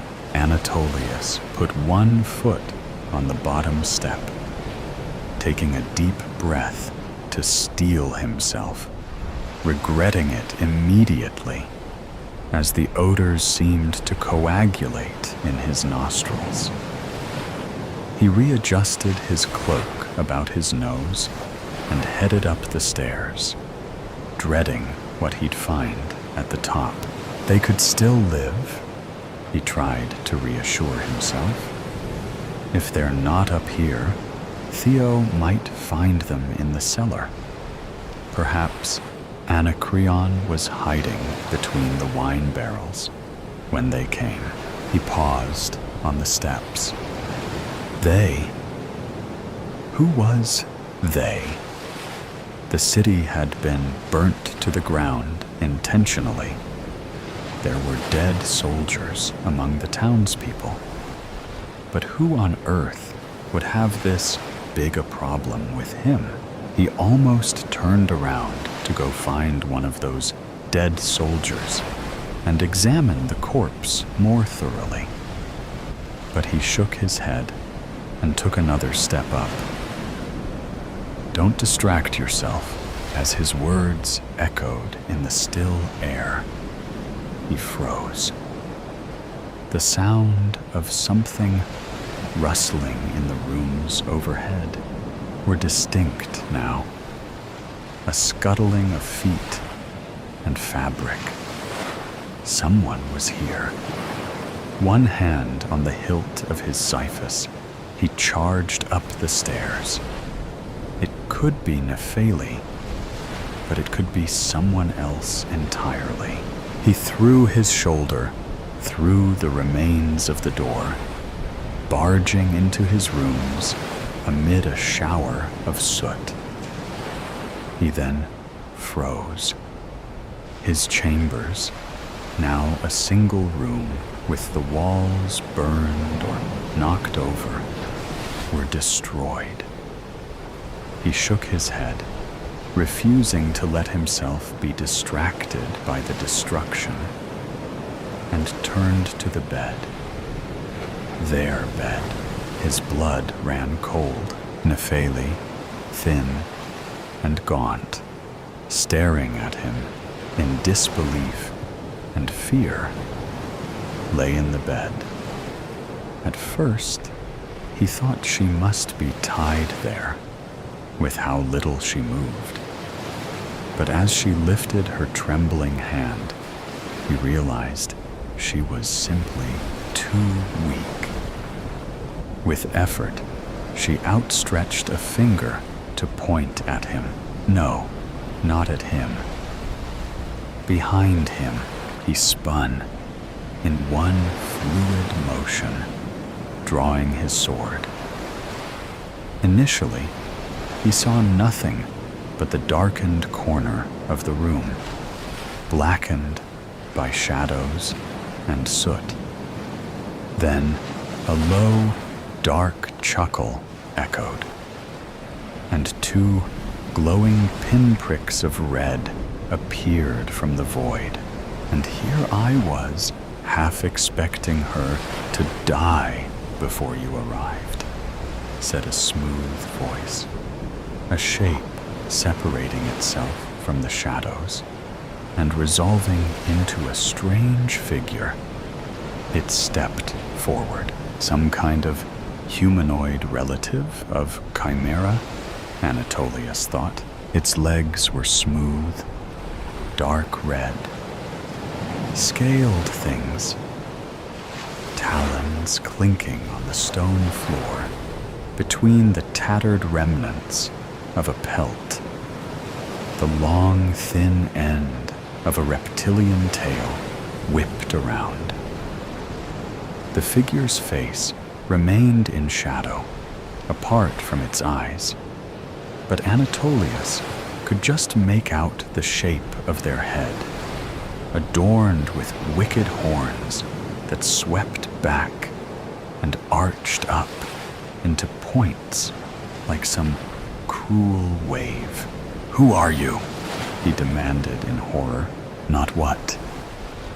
The being chuckled, bringing a hand up to rest on their hip. It had those same dark red scales, same hooked black talons, clashing with the clean white of the creature's exomus.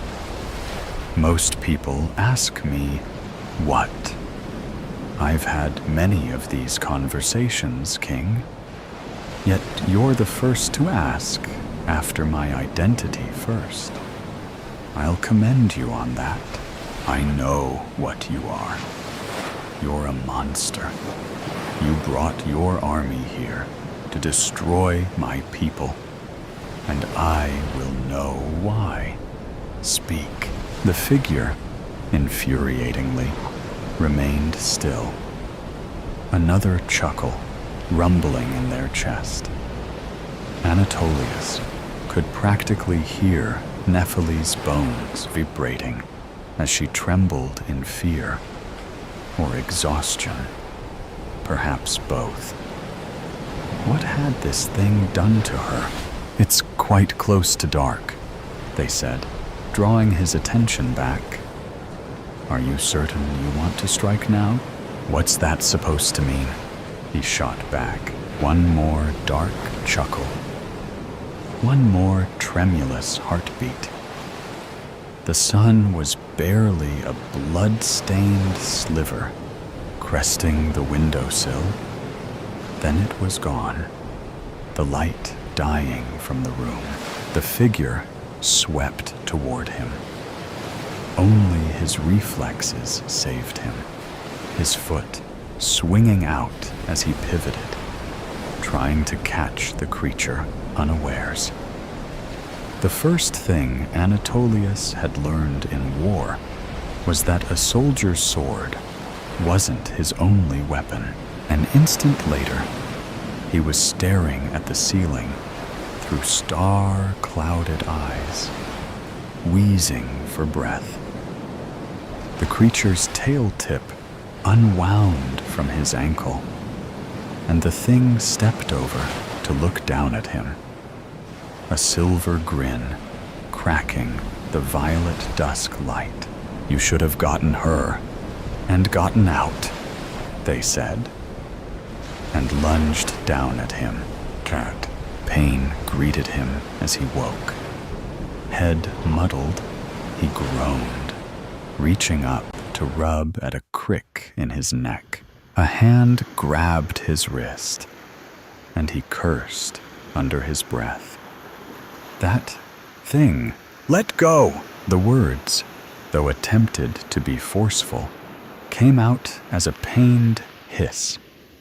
He glared up at the figure above him, reaching for his sword. A moment later, he realized it wasn't the thing from earlier, but a more familiar face. Theodoros.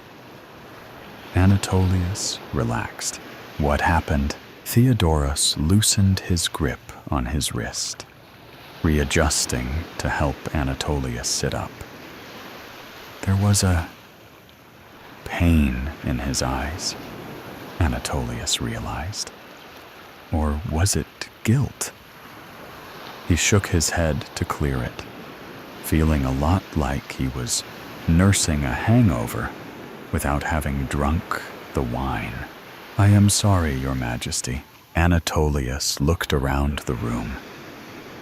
It was still in the same disheveled state as before, only now a huddled mass lay on the ground beside him. The creature, he realized. Its tail was still coiled lightly around his leg, but it lay in a puddle of blood. And Anatolius realized with shock that the sword whose handle he'd been reaching for was buried in its chest. Looking over the thing now, it seemed so much smaller, so much less imposing. He could see its face clearly now. Nearly human, but for a dusting of crimson scales across its cheeks. Had they been that bright before? Or had he been imagining it in the distorting shadows of the encroaching night that collected in patches around the outside corners of its hollow silver eyes, framing its face? It was a woman, too.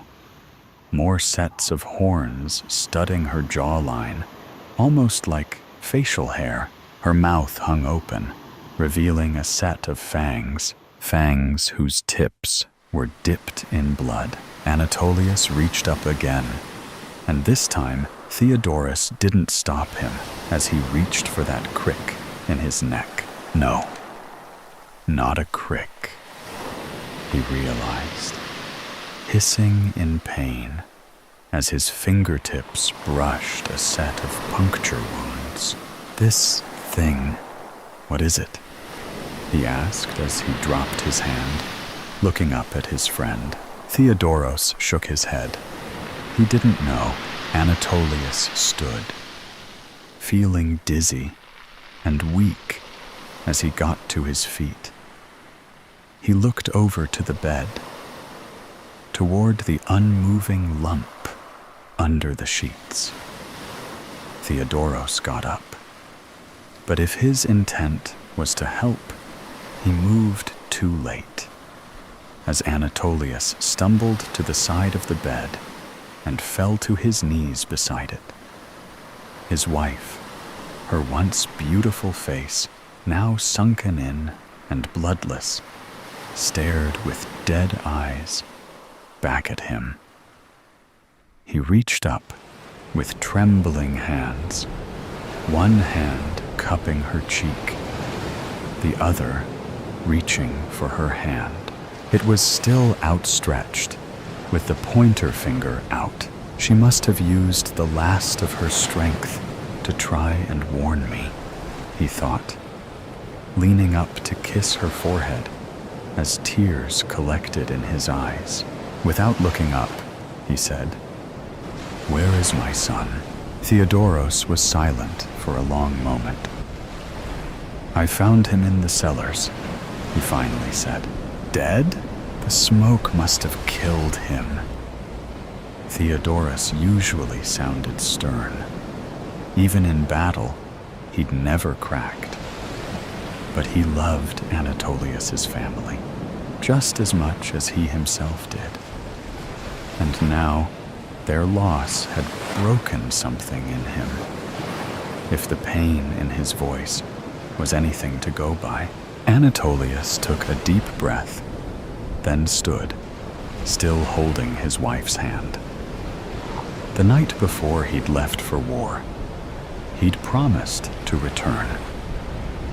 He'd promised to her worried tears that she'd see him again.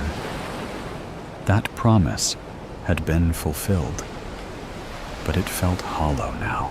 A sudden rage seized him. He dropped her hand. Then, despite his weakness, he stormed to the side of the creature who had attacked him. The thing that had ransacked his kingdom, destroyed his home, murdered his people and his family. He reached out and ripped the sword from her chest, scoring it down her belly to upend her innards onto his floor. "How dare you!" he snarled. Blood arced as he swung the blade down, then sprayed out as he drove the blade into the dead monster again. "How dare you! How dare you, you God's damned rat! You disgusting wretch! I was loyal to the gods. I commanded an army. I destroyed my enemy. How dare you spit in my face like this?" With each heartbeat, he swung the sword again and again and again. Blood drenched the floor, splattered the walls, and soaked up the ash from the fire, coating his clothing in sprays of red and black.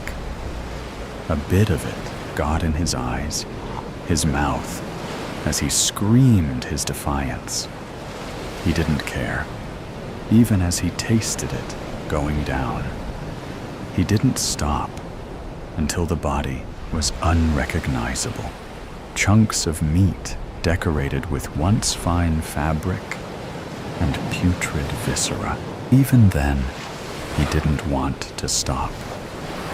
But his fatigued muscles gave out, his arms refusing to lift the blade. He glared at the thing, the only bit of it still vaguely intact, its mouth, still agape. Then that mouth closed and smiled at him. "So you accept," came a voice, though the lips didn't move further. He blinked, about to turn to Theodoros to ask if he'd heard it too, then froze. Anatolius was no longer in his room. He looked around, finding a field devoid of color. He spun sluggishly, wondering if he'd threats of exhaustion, if he was about to be approached by Karen and guided by Ferry to join his family. For a moment, he hoped so. Then a sound echoed. A footstep. A figure did approach him, but not the figure of the god he expected. A familiar figure, with lizard's legs and a thin, whip-like tail. He hissed and crouched down, sword ready, and lunged forward with a strength he thought had abandoned him. "Wrong way, King," said the woman's voice. Snidely, he whirled on her, slashing once more with his blade. Again, her voice was behind him, though this time it was an exasperated sigh. Maybe I won't tell you what you've done to yourself. It's more fun to imagine your despair from Tartarus. Anyway, he turned, though this time confusion stayed his hand. What I've done to myself? The creature gave him a flat look, clearly disappointed. Yes, you could have let me kill you. I came to your kingdom, destroyed it, slowly drained your wife, and let your son choke on his own death in the cellar. And you didn't bother to ask me why. I'm insulted, Your Majesty. He curled his lip. Why would I want to know why? You deserve death. Oh, I'm already dead. Good job on that, too. Though if you'd been a little quicker, you might have escaped. What? He paused. She'd opened her mouth, tongue tracing his blood off her fangs.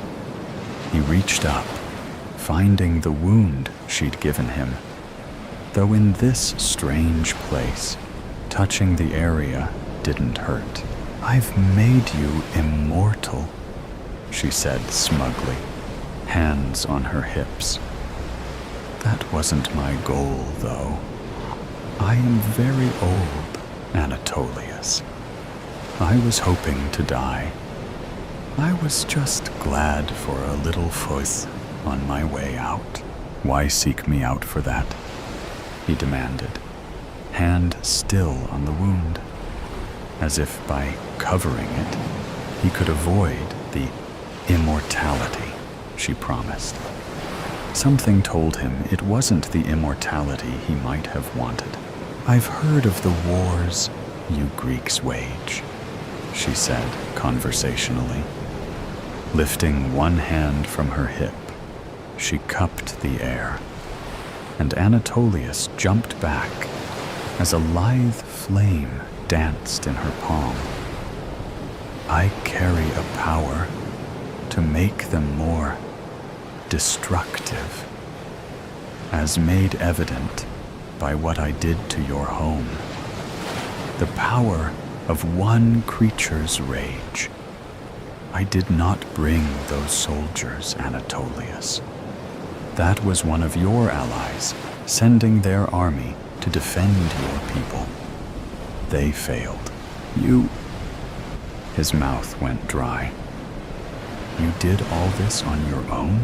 She grinned, crooking her fingers around the flame in her hand.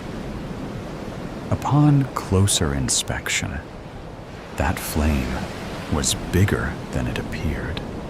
Bright orange, bleeding into a pinkish hue, and then darkening to black as they curled around her cruel grin. That was my power, Anatolius. And now it's yours. She swept forward soundlessly.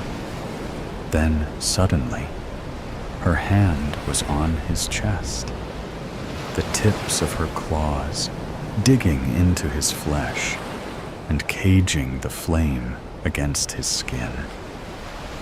He screamed, but before he could swing his sword again, she'd pressed it into his chest. Everything became blinding pain. The fire seemed to consume his heart, then flood through him along the paths of his veins, setting him alight. That strange flame morphed him into a human-shaped bonfire. Everything was flame. All he knew, everything he'd ever known, was that flame. It burned away every bit of him, leaving a smoldering hunk of coal in his place. Within himself, he saw two faces. His wife smiling at him, her dazzling beam burning away the memory of her dead in her bed. That of a young boy, older than he'd known his son, but undoubtedly him all the same, grinning playfully up at him through the mess of curls on his head. Though made of that flame, he reached out, pulling the both of them into an embrace. When he woke again, once more looking up at his own ash and blood-flecked ceiling, once more with Theodorus's face looking with concern down at him, there were tears in his eyes. Anatolius's home had been destroyed. I didn't mean to do it. I didn't mean to do it. The words echoed in my mind as I stood there in the dark, my hands shaking, my heart pounding so loudly it drowned out the sound of the storm outside. The wind howled through the trees, and the rain hammered against the windows. It was a night that felt like it was made for horrors. But the real terror, my terror, was already inside.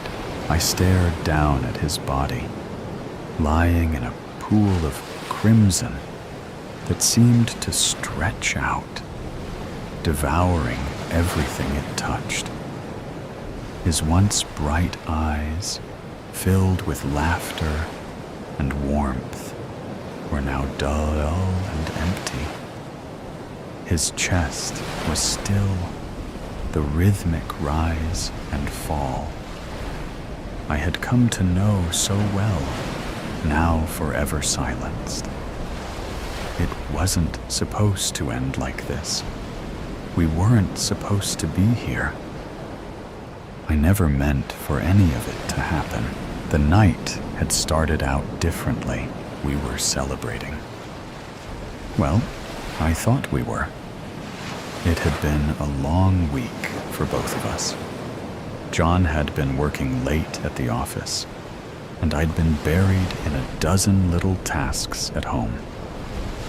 We barely saw each other, only passing like two ships in the night. So, when he suggested dinner out, I'd jumped at the chance to spend some quality time together. We went to that little Italian restaurant we loved, the one tucked away in the corner of the city, with the flickering candles and soft music. Everything felt just right. The kind of evening that reminded me of why we had fallen in love in the first place. However, as the night wore on, something changed. Something was off. Something I couldn't explain. It started when John leaned in and rested his hand on mine across the table. He smiled, but there was something in his eyes I couldn't figure out. Was it uncertainty? Maybe it was just me. I hadn't been sleeping well at all. We had building tension between us for months. First, it was little things that were simple to overlook, but now they were impossible to ignore. "What's on your mind?" I asked, trying to smile back. John sighed and leaned back in his chair, looking down at his plate for a moment before meeting my gaze again. "It's nothing, really. Just work stuff. You know how it is." I nodded, though I wasn't sure I believed him. I never did. When John didn't want to talk about something, he wouldn't. But then, as we left the restaurant, he reached into his coat pocket and pulled out a small box. I couldn't help but smile hoping that maybe he was attempting to rekindle the spark we'd once had. He'd always been good at that, surprising me, and keeping the romance alive in his own way. "What's this?" I asked, teasing him as I took the box from his hand. "Just a little something," he said, his voice sounding odd. I opened it, and inside was a ring. But it wasn't a shiny, sparkly diamond ring that you'd expect as a romantic gesture. This ring was old and looked like perhaps it had been passed down through generations. The ring was tarnished, and the stone had a crack in it.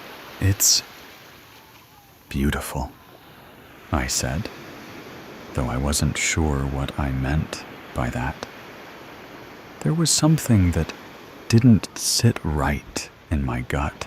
"Do you like it?" he asked. I nodded, but found it difficult to smile genuinely. I felt chills all over. "Where did you get this?" I asked, trying to sound nonchalant. Something felt wrong. John didn't answer right away. His eyes had shifted, almost like he was hiding something. He looked away before attempting to look at me again. "It's been in the family for years. It's special. I thought you would like it." "Special," I echoed. My fingers traced the ring's surface, and it was cold, even colder than metal typically is. I could feel the tension between us. It wasn't just about the ring. It was deeper than that. Something had been building for a long time. John as acting odd, avoiding my eyes, trembling as he reached for the car keys. But we didn't say anything more on the drive home. It was quiet, other than the rain that had started. Everything was blurred by the water running down the windshield. The wipers were thankfully filling our silence. When we arrived home, we went through our routine of getting ready for bed. John took a long shower while I tried to relax in the living room. But my mind wouldn't shut off. I kept thinking about the ring, about the way it felt in my hands, and John's strange behavior.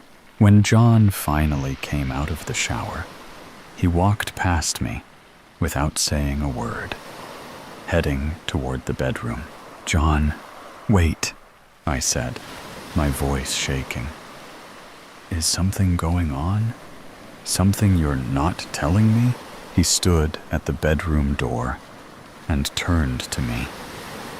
He stared for a moment, with just a blank expression. Then he sighed and walked toward me. He sat down on the couch next to me. "I've been thinking a lot," he began with a low voice. "About us. About everything." My heart thudded loudly as I waited for him to continue. "I think we're drifting, Sarah," he said, his words immediately taking my breath away. "I just don't know if we can fix this anymore. We've been drifting for months. It felt like the world was tilting." I couldn't breathe. "Drifting?" I whispered. "What do you mean? We're fine. We're busy. We're just busy. That's all. We can fix this and make it work." John shook his head. "I'm not sure anymore. We've both been pretending. We're just not the same people we were when we got married, Sarah. I'm tired. Really tired." I don't think I can keep pretending. I wanted to cry, to scream, but I couldn't. All I could to do was sit there, trying to figure out what he meant. None of it made sense.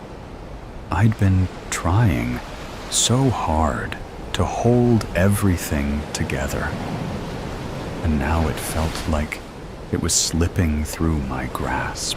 Before I could say anything, he stood up and went to the bedroom. I heard the rustle of sheets and the soft thud of him getting into bed. I didn't know what to do or say. I sat there for a long time, what felt like hours. The silence was killing me. Finally, I was unable to stand the distance between us any longer, so I went to the bedroom and stood in the doorway. John was lying on his side, with his back facing me. I couldn't see his face, but I felt the coldness coming from him. "John," I whispered. He didn't respond. "I can't lose you," I said, my voice cracking. "Please don't give up. We can work through this. I'll do anything." Still, there was no answer. Something inside me snapped. I was frustrated and scared of losing him. I didn't know what came over me, but I crossed the bedroom, grabbed the ring from the nightstand, and chucked it across the room. The silence was broken by the ring hitting the wall. "Do you really think this is going to fix everything?" I shouted. "This stupid ring? A symbol of what? The lies we've been telling each other?" Finally, John turned to face me, his eyes wide. Was he angry? Scared? But before he could say anything, I saw it. Something sharp and dangerous glinting in his hand. He had a knife. I didn't see the motion coming. 1 minute, I was standing there, shouting at him. And the next, I felt the cold metal press into my side. It wasn't deep, but it stopped me in my tracks, clutching my wound. "John," I whispered, my voice trembling with disbelief. "What are you?" But he didn't answer. He didn't move. I was frozen, trying to understand what had just happened. My breath came in shallow gasps. In a panic, I grabbed at the knife, trying to push it away. I stumbled back, my mind racing as I tried to make sense of what happened. Then, in a blur of motion, I grabbed the nearest thing I could get, a heavy glass vase, and swung it at him. It hit him in the face, and he staggered backward, the knife slipping from his hand. But it wasn't enough to stop him. He lunged toward me, and I fought back with everything I had.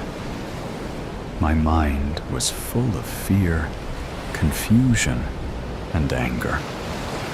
I didn't know what I was doing anymore, or how it happened. All I knew was I needed to protect myself. The next thing I knew, John was on the floor. His body was crumpled, his unblinking wide eyes staring up at me. His chest no longer rose and fell. I didn't mean to do it. The Pinch ELCV 28, Earth's last chance vessel 28, was slowing down after 5 months at elevated distance speed. The 3-person crew were starting to feel the pinch. The pinch, as it had become known, was the phenomenon whereby the greater the distance from Earth, the more the human heart and brain would become panicked, fatigued, strained, and lost, as though there was an invisible bungee attaching everyone's core to the planet. There wasn't yet an acceptable scientific explanation for this effect. But the crew of the ELC-28 were really feeling it. They had just crossed the 960 million kilometers from the Earth, heading perpendicular to the gravitational rotation of the solar system. "It's always worse going south," Carl said with a smirk, looking across the table at two distraught faces. "What do you mean, south?" Casper said angrily. "There is no south, north, east, west. Just black, black everywhere. Listen, I've been through this 7 times, Carl said, trying to keep his cool and maintain a sense of leadership. "And that's another thing," Pearl said, getting drawn in by Casper's outrage. "How can this be the last chance if there were already 27 previous last chances that have failed?" The Earth's last chance missions had been funded globally and quickly established as the best chance of survival for the human race. Every nation had poured all of their resources and remaining workforce into it. Since it had been scientifically established 50 years prior that humanity would not survive much beyond 3397 on its current trajectory without finding another safe, inhabitable planet or a source of infinitely extractable energy. It was a question that had floated between Casper and Pearl for some time now. What had happened to the previous 27? And how had Carl come back every time? The first 15 ELC missions had been manned by larger and more experienced crews.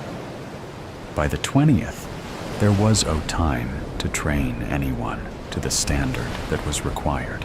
By this point, people were mandatorily encouraged to join a crew in a variety of ways. Shorter prison sentences, the promise of financial security for their extended family, and the knowledge they may be helping the survival of the human race as a whole. But it was becoming ever harder to recruit new people.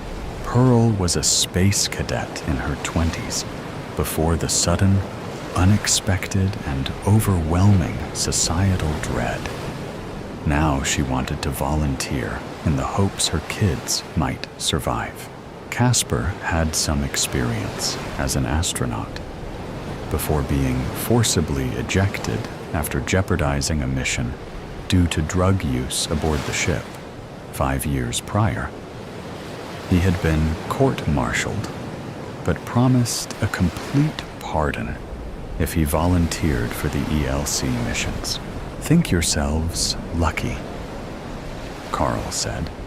"The first 3 missions I was on had 10-person crews, then 6. Now we're down to 3. It's much easier this way. More food, more room. All we have to do now is locate the BL hip and choose who's going in first." The BL hip, black hole with inversion potential, was a discovery made in the year 2868. A micro black hole less than 300 microns in diameter could, with the right equipment, be inverted to create a temporary door in space which could theoretically lead anywhere. The hardest part was locating the BLHIPs. The ELCV-28 was the furthest any ELC had had to travel so far, and it was understood that the effect of the pinch could be life-threatening beyond 1,000 million kilometers.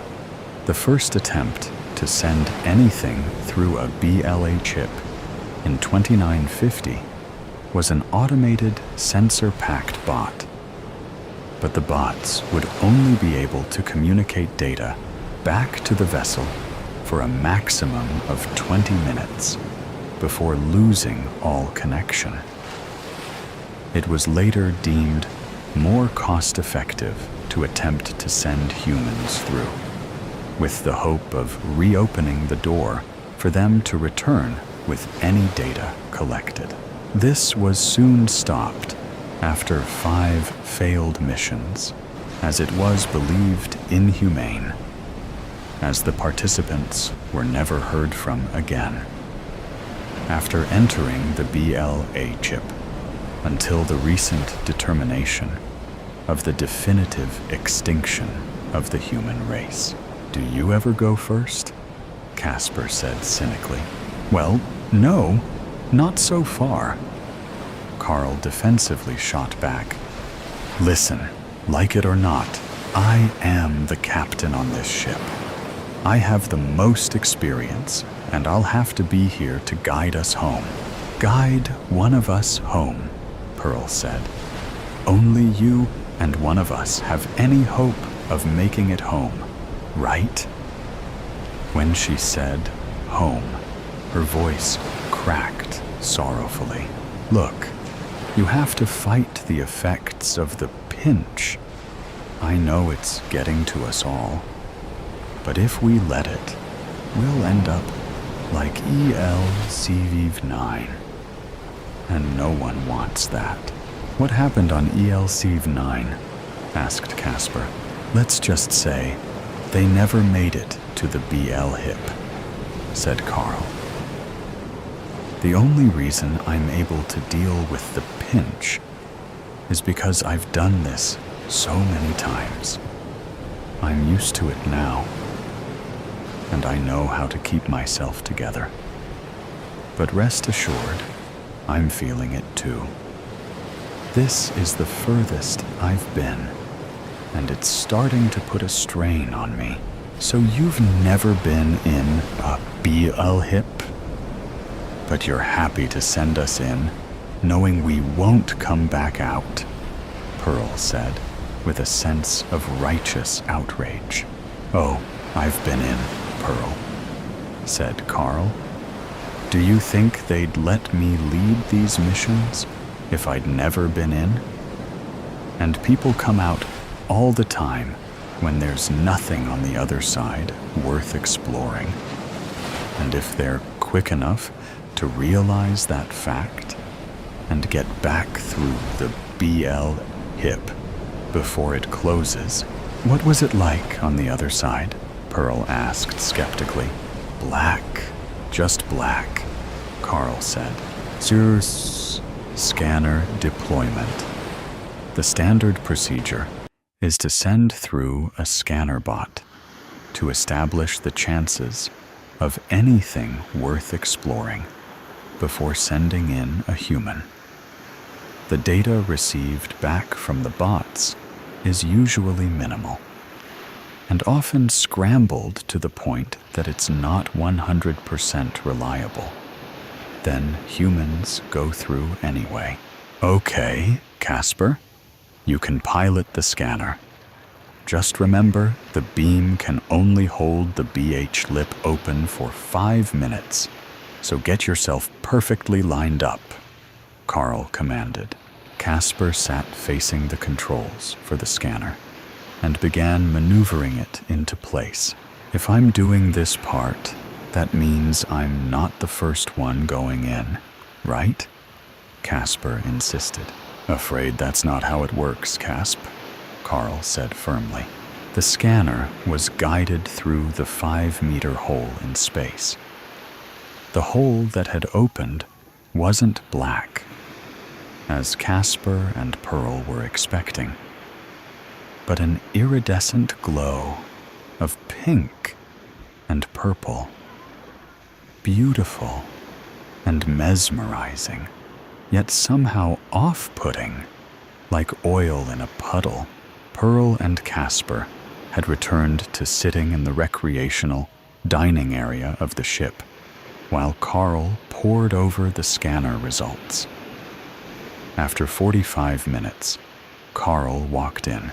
"Okay, do you want the good news or the bad news?" Carl said, smiling. "What the hell does that mean?" Casper reacted angrily. "Keep a handle on the pinch," Carl said calmly. "No need to start losing it over every little thing." "Okay, the good news is there is a strong reading of biological and atmospheric conditions within an area reachable in a solo flight suit. The solo flight suits were designed for independent space travel, with built-in directable propulsion and terrestrial landing capability. They had a range of up to 190,000 kilometers in an open space, but don't have the power or propulsion to lift off once within the gravitational influence of a planet. "And the bad news?" asked Pearl. "The bad news is that one of you two is going to have to go in and try to reach it, and report back anything you find," Carl said glumly. "But not you?" Casper said, red in the face. "Casper, we've been through this," Carl said tiredly. "The important thing is that as soon as you touch down, you report back with as much information as you can gather. On your communicator, keep in mind you may only have minutes before the BL hip closes." "So who decides who goes in?" Pearl asks. "Well, I'll give you both 30 minutes. And if neither of you have decided, I'll decide," Carl said matter-of-factly. Carl left them both sitting across from each other at the dining table and retreated to the cockpit, keeping an ear out for any overreactive arguments. Carl knew that this was the time that anger had spilt over into violence in the past. His mind recollected the stories he'd heard about ELCV9 and shuddered. "Not on my watch," Carl thought to himself. "So do you want to go in first?" Pearl said, trying to maintain a tone of civil diplomacy. "I mean, let's face it, we're probably both going in eventually. I take it from your tone that you're not going to volunteer yourself, and that you want me to want to go in to alleviate your conscience," Casper responded calmly, but with an air of arrogance.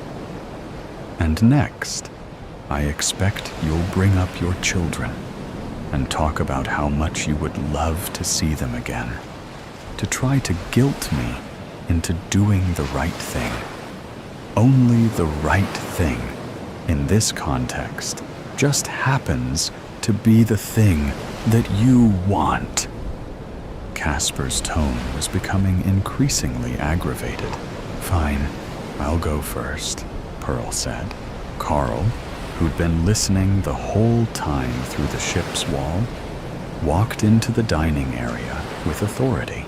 "Okay, I've decided, Pearl. As Casper said, we both understand that you're probably desperate to see your kids again. But for that to happen, you will have to go in.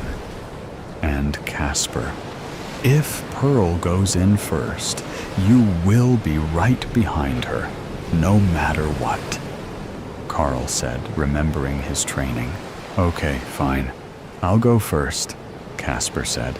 Good choice, Carl said, looking proudly at Casper. Ix first entry. Casper suited up and stepped out of the ship's airlock. Carl and Pearl watched from the cockpit window as he powered towards the glowing hole in space. They watched as Casper fearlessly approached and slipped through. Are you hearing me, Casper? Carl spoke into the ship's communicator. What do you see? I can hear you all right, Casper said, with an excitable inflection. All sounds of the pinch had gone from his voice. Woo! It's beautiful. What sort of planet is it? Carl asked. Nothing came back from the communicator for what felt like hours, but was only minutes. It's just like Carl heard eventually, followed by a long, drawn-out beep. What did he say? Pearl asked in an excitable tone. It's just like And then it cut off. Carl answered. Just like what? Pearls said, frustrated. I don't know. Carl responded. Let's listen to it back again. Carl replayed the message. It's just like Ira came out of the machine. Pearl said, puzzled. What? Recognize? Remember? You're going to have to go in after him, Pearl, Carl said, looking back at her. And you'll follow, right? Pearl said pleadingly. Of course, I'm not going to miss another opportunity, Carl said. What does that mean? Pearl asked, frowning. It wasn't just black, the one you went through. Was it Carl? You were just too afraid to make landfall because you knew that would be a one-way ticket. Carl looked down ashamed. It wasn't as simple as that, Carl said. There are lots of planets that can come back with breathable atmospheres on the scanners. But when people go through, it's a death trap. The one I saw when I went through was not right. The sky was orange, and the land was black. I knew straight away that if I touched down, I'd never be coming back. So you were scared, Pearl scoffed. And yet you've sent plenty of scared people to their deaths. How do you know this one will be any different? And yet you are more than happy to send me through. Casper said, it's beautiful. Do you think he would have said that if it didn't at least look safe? Carl said encouragingly. The BL hip will stay open long enough for you to establish a connection with Casper. He should have made landfall by now if it's safe. And you'll know if you should turn back. And you can come straight back through. Ix landfall. With that, Pearl suited up and reluctantly entered. Carl sat waiting, watching, and trying to calculate how long it might take for Pearl to communicate with Casper, and how long he'd have before the BL hip would close. Anything from Casper? Carl asked nervously through the communicator. Is he alive? A long pause. Wait, he's talking, Pearl said. He's ranting and raving.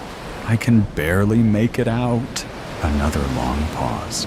He says it's Ert, Pearl said. With that, the BL hip closed suddenly.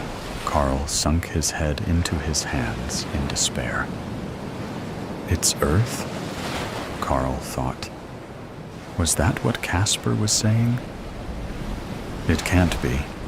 There are no BL hips that close to Earth. I would know. Unless one has formed since we've been traveling.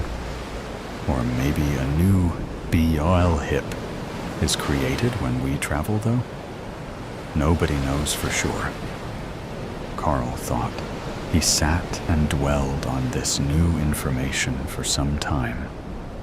He could wait for Pearl to make landfall, then travel through. But if Casper was wrong, then he, Pearl, and the ship would all be lost. And if he was right, and it was, in fact, Earth, all that's been achieved is finding a shortcut back home. Still would have lost the ship, and the Earth would still be on a collision course with annihilation. But at least he would have proven himself courageous enough to follow the crew through a BL hip, or he could open the BL hip right now in the hopes he could at least save Pearl before she attempts to land. But save her how? We're all dead either way. If I bring her back on board, we'll just head back to Earth with no confirmed news of salvation. Carl was distraught and angry with his inability to think clearly. He was supposed to be the one to keep a clear head and make firm decisions. Damn pinch, Carl thought. Carl opens the BL hip and tries to establish a connection with Pearl on the communicator. It's taking too long, Carl thinks. Suddenly, he can hear Pearl's breathing coming through. Pearl, how far are you from landfall? There's not much time. Carl shouts through the mic quickly. I'm within the gravitational pull now, Pearl says excitedly. Casper's on the ground and he's breathing without his suit. He says it's safe. Send a message home. Carl quickly uses the onboard computer to send a message back to Earth. This is ELCV-28. We've found a new home, location details included. Begin the evacuation process. Carl hits send and prays that was the right decision. He climbs into his suit and heads towards the BLH chip. This is it. He thinks. Carl gets through just as Pearl is making landfall. How was the descent? Carl asks. Fine. Not much in the way of clear landing areas. Pearl's responds. A lot of flora and fauna where I am. Flora and fauna? Carl says. That doesn't sound like the Earth I remember. Have you got a connection with Casper? No, his communicator cut off abruptly about a few seconds ago, Pearl said, concerned. I'm going to de-suit now. Carl tried to establish a connection with Casper, but nothing but static came through.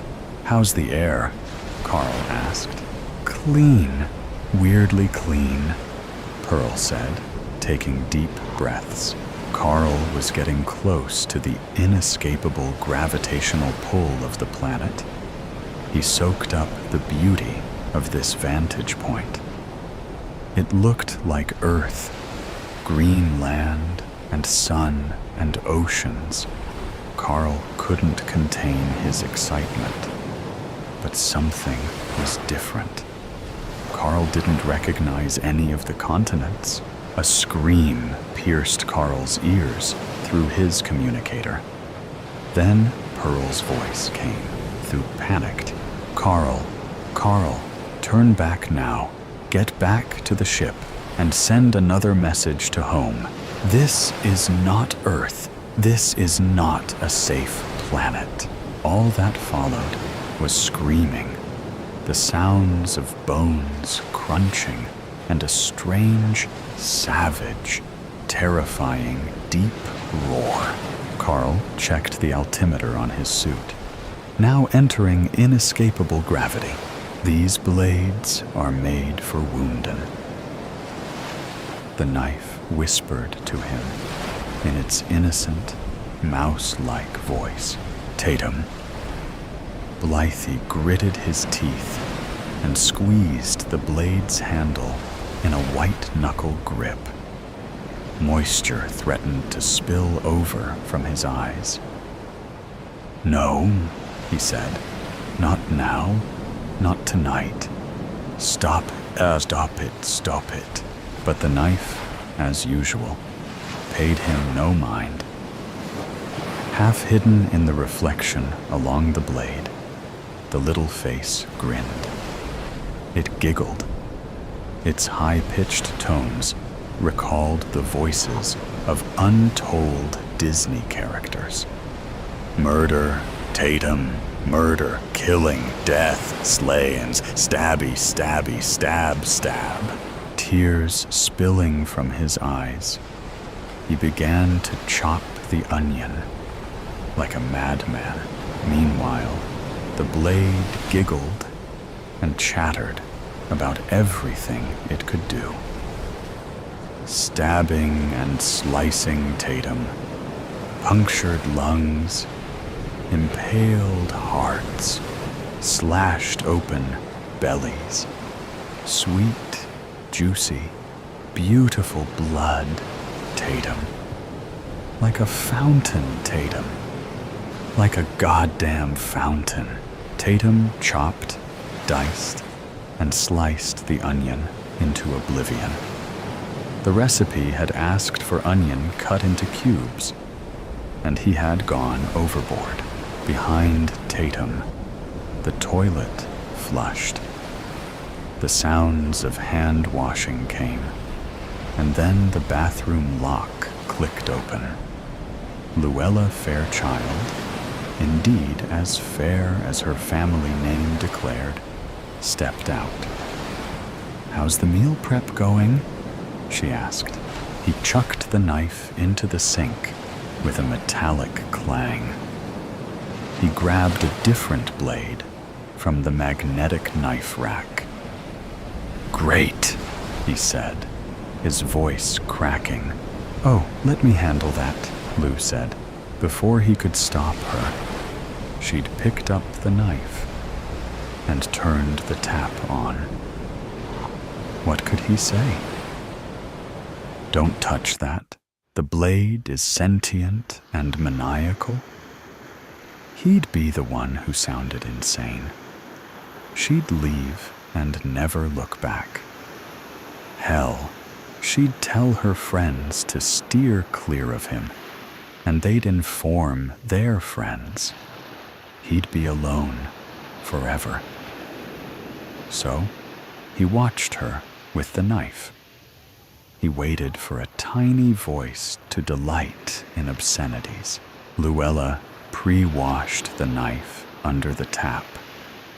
With the sponge, she wiped the blade clean until it glinted. And then she placed the knife into the dishwasher. Meanwhile, the knife said nothing. She caught his gaze as she bent down to the dishwasher. A small smile touched the corner of her lips, but there was a flash of confusion, like light on a blade, in her eyes. "What?" he laughed. The sound was wild and unhinged. "Nothing. Hey, would you pass me the wine? I want to caramelize these onions." "It's on the dining room table." The caution in her face softened, and her smile became more relaxed. "Sure thing. You sure do know your way around a kitchen, Tatum. I can't wait to try it. Be right back." He sighed and scrolled on his phone through the rest of the recipe. His battery was running low, so he plugged it into the charger cable he always kept on the counter. So, the next step is to, half a second after Lou had left the room, the fresh knife in his hands chuckled. Murder, Tatum. Beautiful, cold-blooded murder. Stab her in the back, Tatum, in the back. Get her in the kidneys and watch her bleed out. Gorgeous killings, Tatum. Slash, stab, and slice. No, not this one, too. Could it be that it wasn't the knives at all? That it was him? That he was the one who was insane? Tatum took the knife and threw it at the wall. He screamed, not thinking about his present company. No! The blade thudded into the wall with the accuracy of a circus knife thrower. It punctured the wall, pointy end first, and remained there, wobbling from the force. Behind him, Luella screamed and jumped, dropping the wine. The bottle hit the kitchen tiles and shattered. Glass fragments and splashes of wasted wine flew in all directions. That was that then. The gig was up. Lou knew he was nuts. Tatum turned to look at her. He stood there, panting, eyes wide, hair wild, madness written all over his face.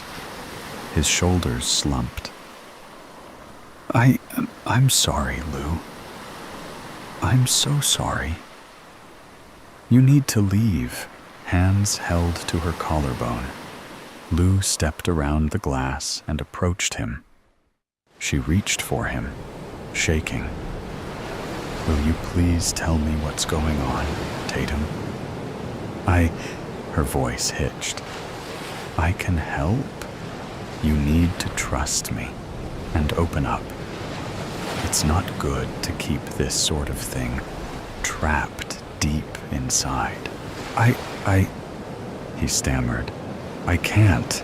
Tatum, leave. Go on. Get out. Go. Now! A heartbeat passed between them. Lou's eyes couldn't grow any wider. The world held its breath.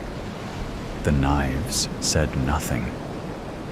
And then the woman burst into tears and bolted from his apartment. Tatum sobbed. What was wrong with him? Had he lost it? Were the men in white coats coming to take him away? Ha! Coming to take him away? Tatum slammed the door shut. He took a step